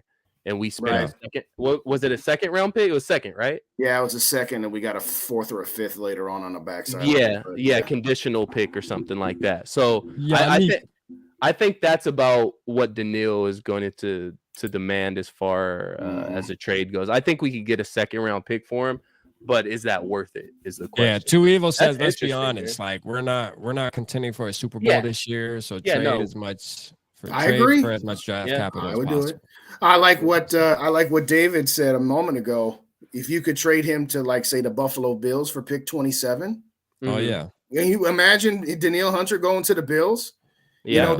The Bills have run into that buzzsaw that is Cincinnati and Kansas City in the divisional round each year. Yeah, you put Danielle Hunter on that team, they're loaded for bear to try to match up with those two. I would do that. Or You could trade Danielle Hunter and Dalvin Cook to the Buffalo Bills. Whoa. And then just gain more draft capital. Wait a minute.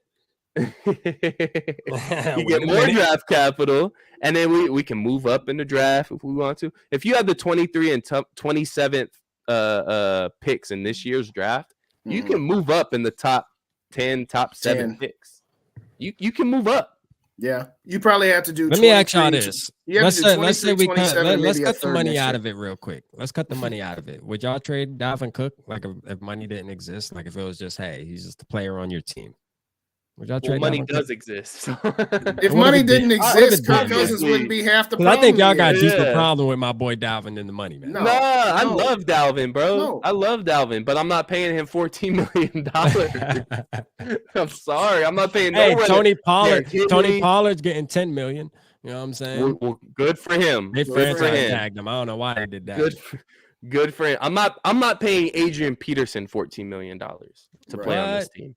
2012. No, if we're dependent on the run game like that, but not in an offense like we are now. Yeah. Hey, no, Two Evil's getting on you, man. Two Evil's coming at you. He's coming at you, man. He ain't washed. Two Evil Cook isn't washed, but the cliff is coming.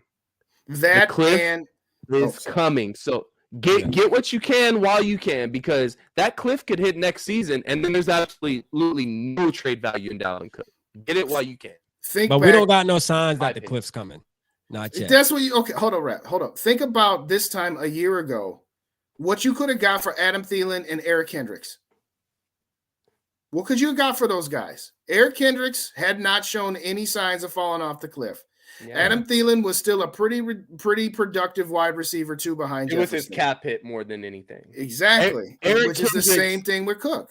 Yeah, Eric Kendricks was the more surprising to me that we didn't trade, because his cap hit wasn't some crazy cap hit like Dalvin was or like Adam Thielen was. That I think that was more of the team looking like, hey, we got a young guy in Asamoah behind him, and they had to choose between Kendricks and Hicks, and they probably felt like Hicks was a little bit more of a better fit, knew the scheme better, and probably could teach these young linebackers a little bit better in this scheme, so they chose to go with Hicks, and he was probably cheaper. I'm gonna tell you right now, that's the same situation with wide receiver. Like I'm telling you right now, Kwesi believes in Jalen Nailor, bro. Don't be surprised if Jalen Nailor is competing for like wide receiver 3 at least. You know what I mean? But maybe even wide receiver 2. You never know. I know we think we going wide receiver in the first round, but I doubt it. I'm telling you right now, bro. If we do anything what we used to, we going defense in the first round. Defensive line, unless you have a top or linebacker, unless you have a top cornerback fall to you and maybe a Joey Porter. I'm not a big fan of Deonte Banks necessarily. Yeah. I know Christian Gonzalez isn't going to fall to us, but if you have like a Joey Porter that possibly falls to you, which it's possible. The draft I want Witherspoon so bad. I don't think Witherspoon will drop. Oh, hell no. Seriously, Witherspoon's going top 10 for sure. But the thing is, he's not getting past the Jets, like you said the other day. Exactly. Right? Yeah. The thing is with wide receivers though, is they're starting to kind of fall in this draft. They're falling. Tank Dell, the best wide receiver in this draft. I said that on my show earlier. I put him out there. I said, Rap put me on this guy. I've been sold on that Tank Dell dude. You're saying you're also saying he's the best receiver in this draft? I'm not saying he's the best receiver, but he's the guy that for where we're picking, or if we wanted to trade back a few spots to accumulate more picks and still get that guy. Yeah, I'd love Zay Flowers, for example. We talked about him on our show earlier. He may be there at 23. Addison from USC. I would take also that guy. Be there, yep. But what I'm saying is if I knew I could trade back a few slots and get a couple extra picks and still be well within range to get Tank Dell, that I would take Tank Dell plus whatever extra I got over those other two guys. Yeah. But if the Vikings are like at 23 and Flowers or Addison is there and they took one of those two dudes, hey, I'm cool with that. I am cool with that. Yeah, it's gonna be interesting, man. It's gonna be fun, but yeah, man, it's gonna be. Y'all ready to wrap this thing up, man? Yeah, man, let's wrap it up, man. We've been on for an hour and 47 minutes, man. Going on 2 hours. We appreciate everybody that was in the building tonight, though, man. We love y'all to death, man. The call-in show was fire. Y'all gotta stop being nervous, man. Y'all gotta start calling more now. Hey, we go live, start calling hit the line now, because y'all want to talk crazy in the comments. Come holler at your boys. You know what I'm saying? That Dan guy was really cool. I thought he was funny. Yeah, Dan was awesome. We got to get him on the show sometime. We got to get Dan on the show, man. Hey, and hey, thanks for the head wrap. Thanks for the head wrap. You already know, man. You Purple Gang now for sure. I'm official. Yeah. You official now, like a we got some big shows coming up on Purple and SKOL'd Media as well. This Friday, exclusively on Purple and SKOL'd Media. So make sure you guys hit the subscribe button and turn on those notifications. Because myself, Rap, and Realistic Randy will be live Friday afternoon. It'll be 3 p.m. Eastern time, noon Western time, and 2 p.m. Central time. Be sure to tap in for that. And then on Saturday, I will be going live with Arif Hassan. Reporter, Arif Hassan, reporter for the NFL and the Minnesota Vikings. So he's going to have a lot of tidbits for you guys. That's going to be a really, really good show. So again, make sure you subscribe to that Purple and SKOL'd Media YouTube page. Slap that subscribe button so you are up to date and ready to tap in with those shows. I'm telling you, Friday's gonna be lit, you guys. It's the middle of the day, but it's gonna be lit, and it's gonna be a little taste. Why did we schedule it for the middle of the day again, though? Randy. Oh, okay, yeah. We gotta work. We gotta work around a superstar, y'all. Yeah, you know what I'm superstar Randy, man. It was Randy, but yeah, make sure you guys tap in for that. Hit that subscribe button for Purple and SKOL'd Media, and follow on Facebook as well. But also, you got to subscribe to Purple and Gold for Days. That's Justin's YouTube channel. Be sure to hit that subscribe button. And also, obviously, I'm sure everybody already subscribes to this channel already, but Purple Pocket Podcast on YouTube. That's Rap's channel. Doing big things over here, growing numbers, getting soundboards and shit, taking numbers. Man. We taking up, man. We taking phone calls and shit. You know what I'm saying? We gonna be the radio station soon, man. Hey, come tap in with us. You know what I'm saying? Man, we're creeping up. We're the next big things in Vikings media. So tap in with us, man. To hop on tap into Rap's video about that cornerback that he did earlier tonight. And that was a quick video that I did right before we went. I like that dude. It's not super detailed, but I'm gonna tell you what, that dude right there. He's gonna go in the second. We're touching on him. Yeah, me and SK were touching on him too, man. That dude right there, bro, like just his physical ability. He's like the Anthony Richardson of cornerbacks, if you ask me. Because I know SK. I know we're about to go. SK, says he's not a big fan of the taller type cornerbacks, but I do believe that sometimes, with the times, things change, and why not take the chance? You know what I mean?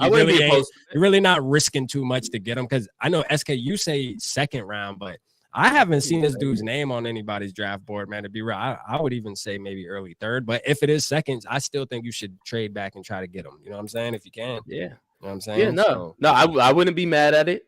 If you're a baller, you're a baller. Come ball for us. You're a baller, ball out. You know what I mean? We got to go. Hey, like Mike said from Philly, man, go big or go home, man. You know what I mean? All the half-stepping shit got to stop with Vikings. Exactly. It's time to go all in, man. What do we have to lose, bro? Like, seriously. Mm-hmm. And if y'all didn't catch it earlier, go to Purple and Gold for Days. Under the Lights with me and Dave. We had Rhino from Vikings Uncensored on.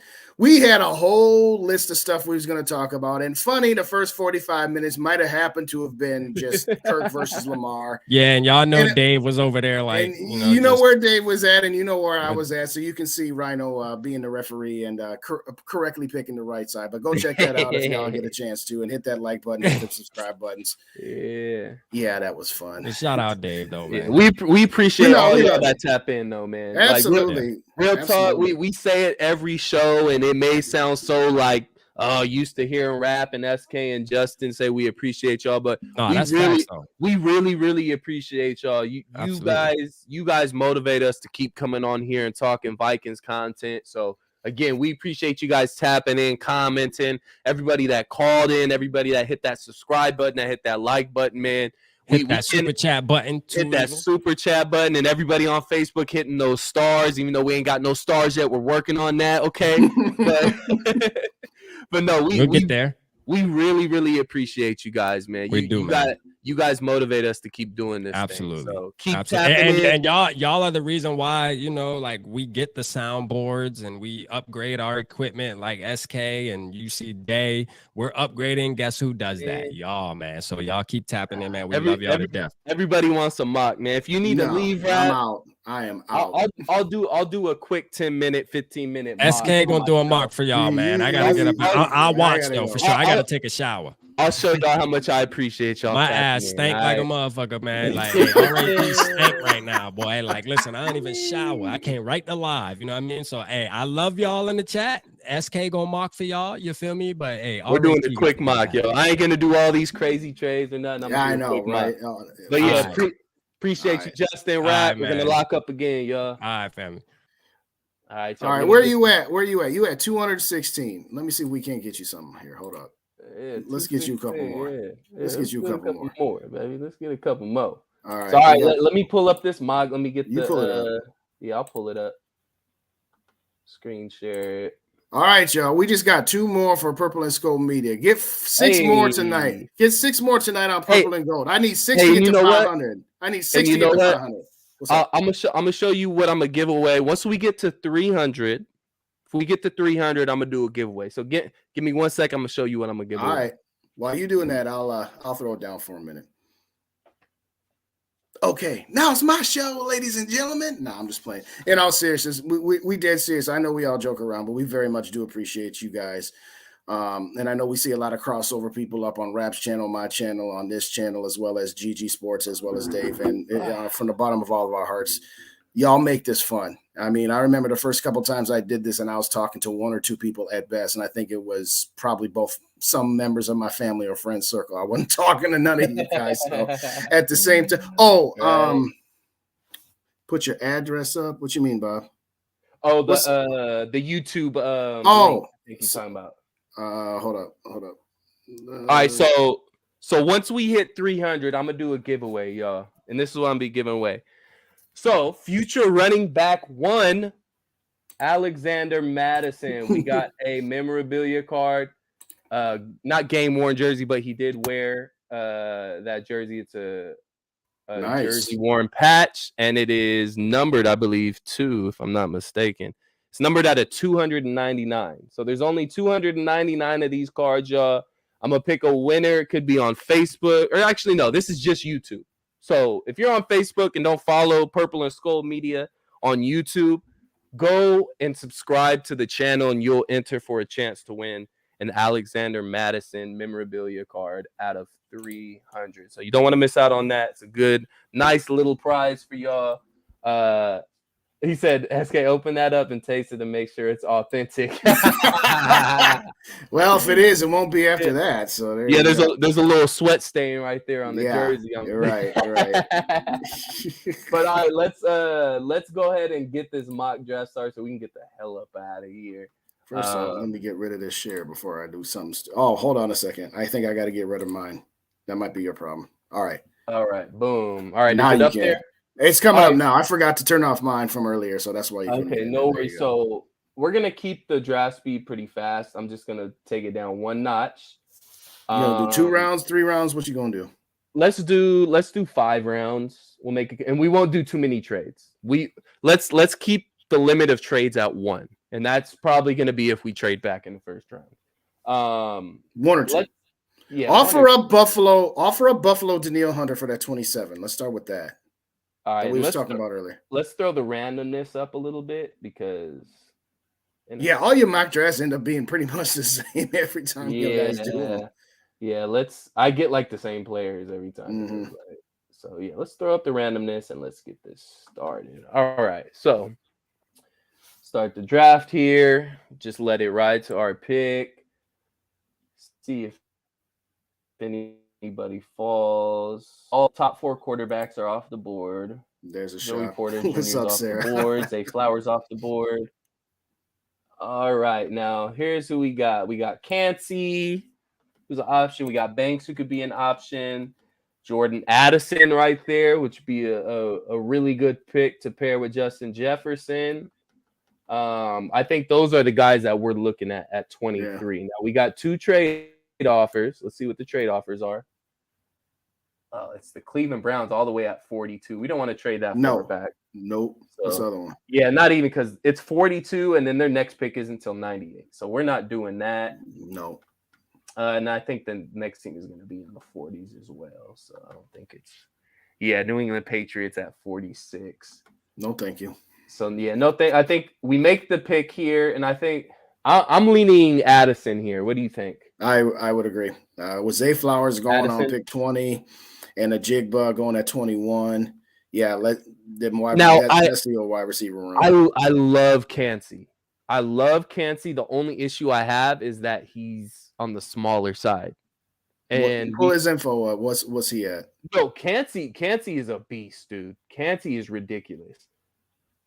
He's just on the smaller side. That's his only issue. So let me see. First look. 6'1", 281.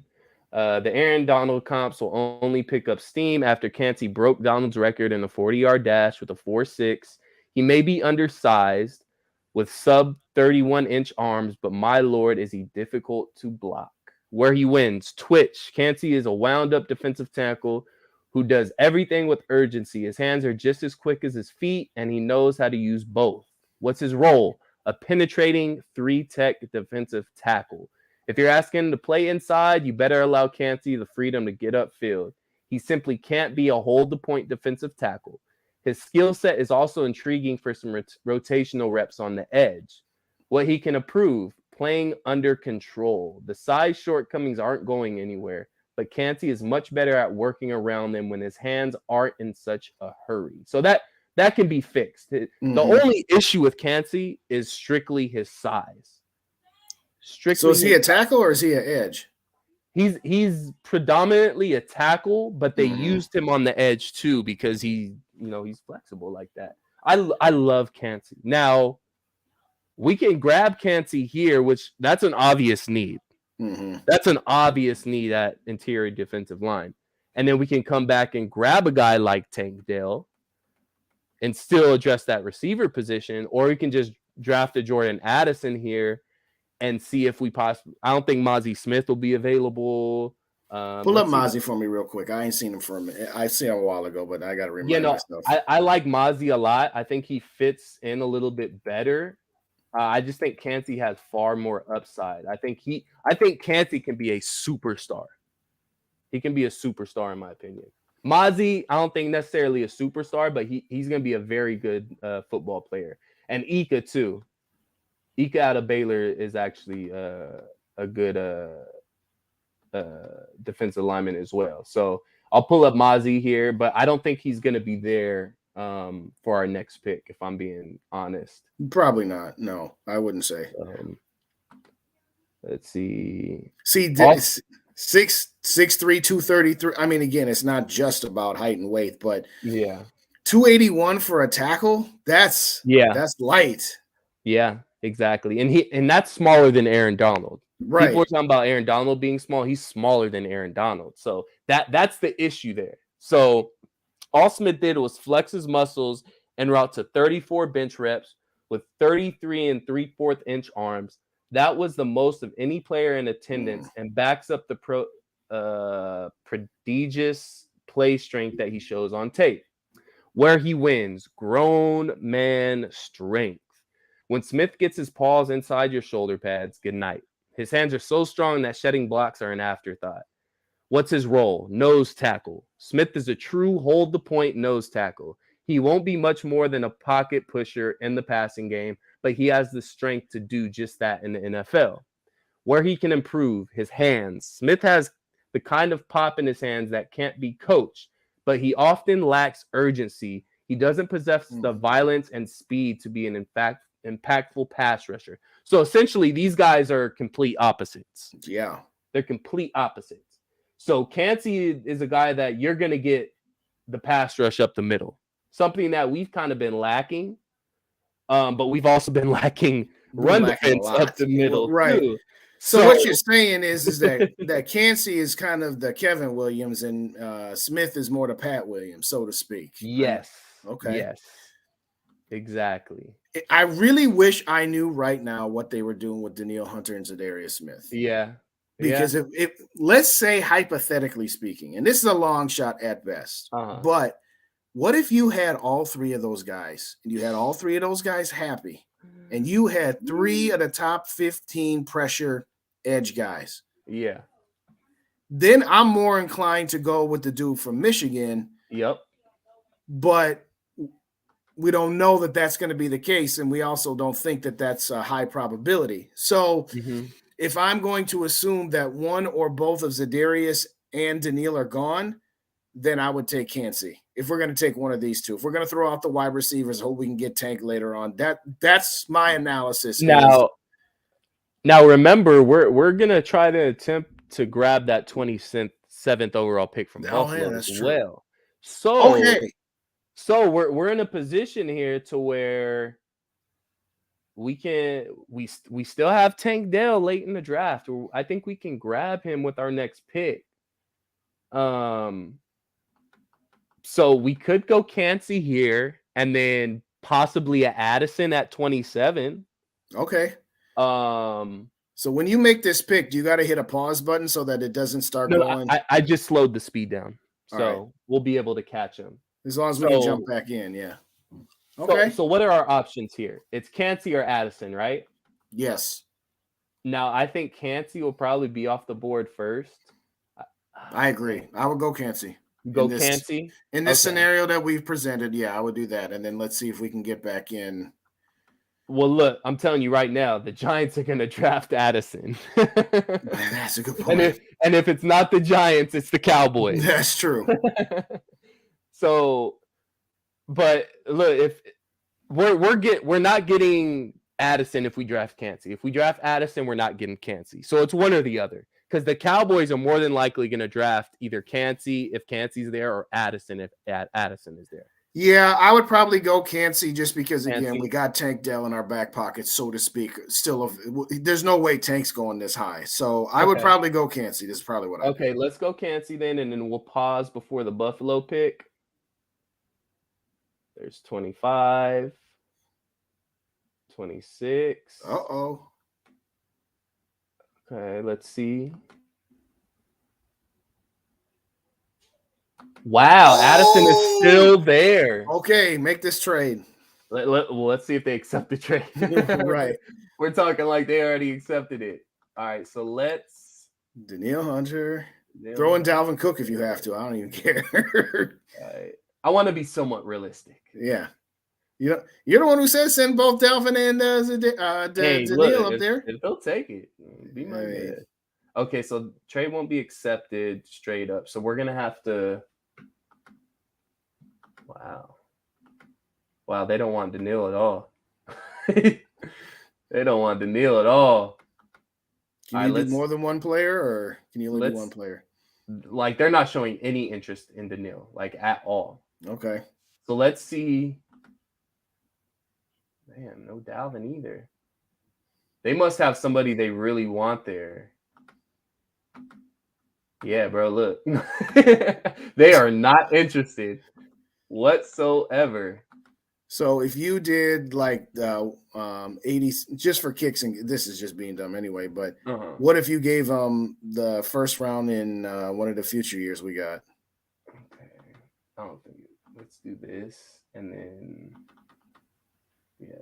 a second and Dalvin won't do it. A first will do it, but it's lopsided. Oh, but hold on. Yeah, they said it's lopsided. Unless we just take their whole 2023 draft. Right. That's not much of a realistic trade in my opinion. It's not. We wouldn't. Well, usually if you give up a first round pick next year for this, so all we have right now is the 27 for our first next year. That's all we got up on the board right now. No, it would be 27. Yeah, 27 for our first next year is lopsided. Then I add the 59, still lopsided. Then I add the 91, and it's a 60% chance that it's accepted. What if you did round 2 next year for just 27? Nope. Well, yeah, you got to take those out. And that's that's with Dalvin Cook too. Okay. That's sorry. With Dalvin too. So I would do. Oh, go ahead. I say we just let Buffalo pick and see if we can trade with one of these other teams. To be honest, they might. Bengals might want a Dalvin Cook or a. Yeah. All right. Let's let Buffalo go then. All right. Yeah. So let's see who Buffalo grabs. They grab a safety. So let's see if we can grab 28. Let's see if they would want Dalvin. Nope, they don't want Dalvin. Let's see if they want Daniil. Don't want Daniil. Let me see. Yeah, no, I don't think we're gonna get. I don't think we're gonna get very far here. D-line cornerback. Why does it say the Eagles need a wide receiver? That doesn't make sense. Addison is gonna fall to one of these top teams, dude. What the fuck? Should we fucking put up our first? Maybe a second and a second 87? No. No, they are not playing with us. So is Dalvin helping or hurting the situation? He's not even on there right now. He's not doing anything. He's not doing anything. All right. Let's see if the Saints will take a. If Addison is still there, I'm gonna keep trying to trade for him. Yeah, go one team at a time. I'm gonna keep trying to. Hey man, so they may need another pass rusher, maybe. Does a Zadarius Smith hold more value? Maybe. Maybe try it. Let's see here. Nope, no Daniil Hunter. Zadarius. Trade will not be accepted still. Yeah, they're not putting up with that. Damn. It doesn't look like anybody's fucking with us. All right. Let's see. Let's let it roll for a minute. Yeah, let's let a couple Addison to the Saints. Yeah, there it is. No shock there. Drew Sanders to the Eagles. Okay. Are we just waiting until our Trenton Simpson was still there? I didn't even look at linebacker. Yep. All right. Top of the second round. Should we just wait till our 87? Fuck it. Nah. We too late. Yeah, I guess so. Oh, wait, what happened? Did you only do two rounds? Oh, that's what it was. My bad, y'all. We did a little 2-round mock for y'all. We got Kalijah Kancey though. A+, baby. A+. Hey, he was supposed to go with the 13th pick, and we got him 10 picks later. So we gonna be on new GM. Yeah, so it was tough for us, but we'll get back on and do a mock draft within the next couple days. I'm sure before the weekend, I'll be sure to get on here and do another mock draft for you guys. Hey, I spoke with Jamie and Casey, and they said that they got the upgraded StreamYard that can do 6 channels. So we might do it on theirs. That way we don't got to cop down the extra jing. So stay tuned on that. What we're trying to do is a super show where we're going to get everybody on the Purple and SKOL'd Media family to get all the channels live on draft night. So we're talking about Purple and Gold for Days, Purple and SKOL'd Media, Purple Bucket Podcast, Minnesota Sports Talk, as well as GG.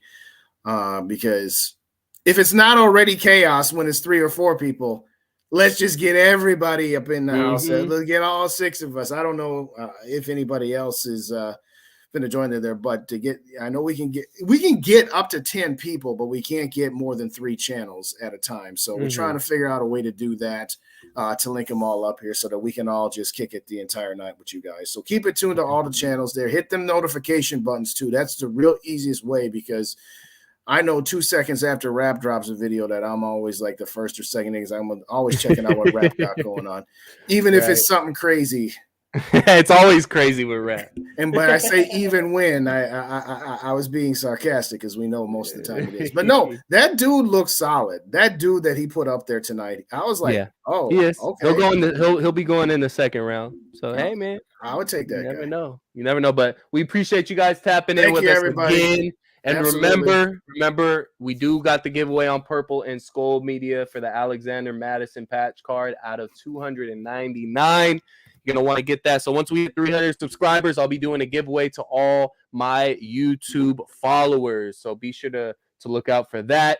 Again, guys, big shows for Purple and SKOL'd Media coming up on Friday and Saturday. Friday will be myself, Rap, and Realistic Randy at noon Pacific time and 3 p.m. Eastern time. So make sure to tap into that, whether you're at work, whether you're in your car, sitting in traffic.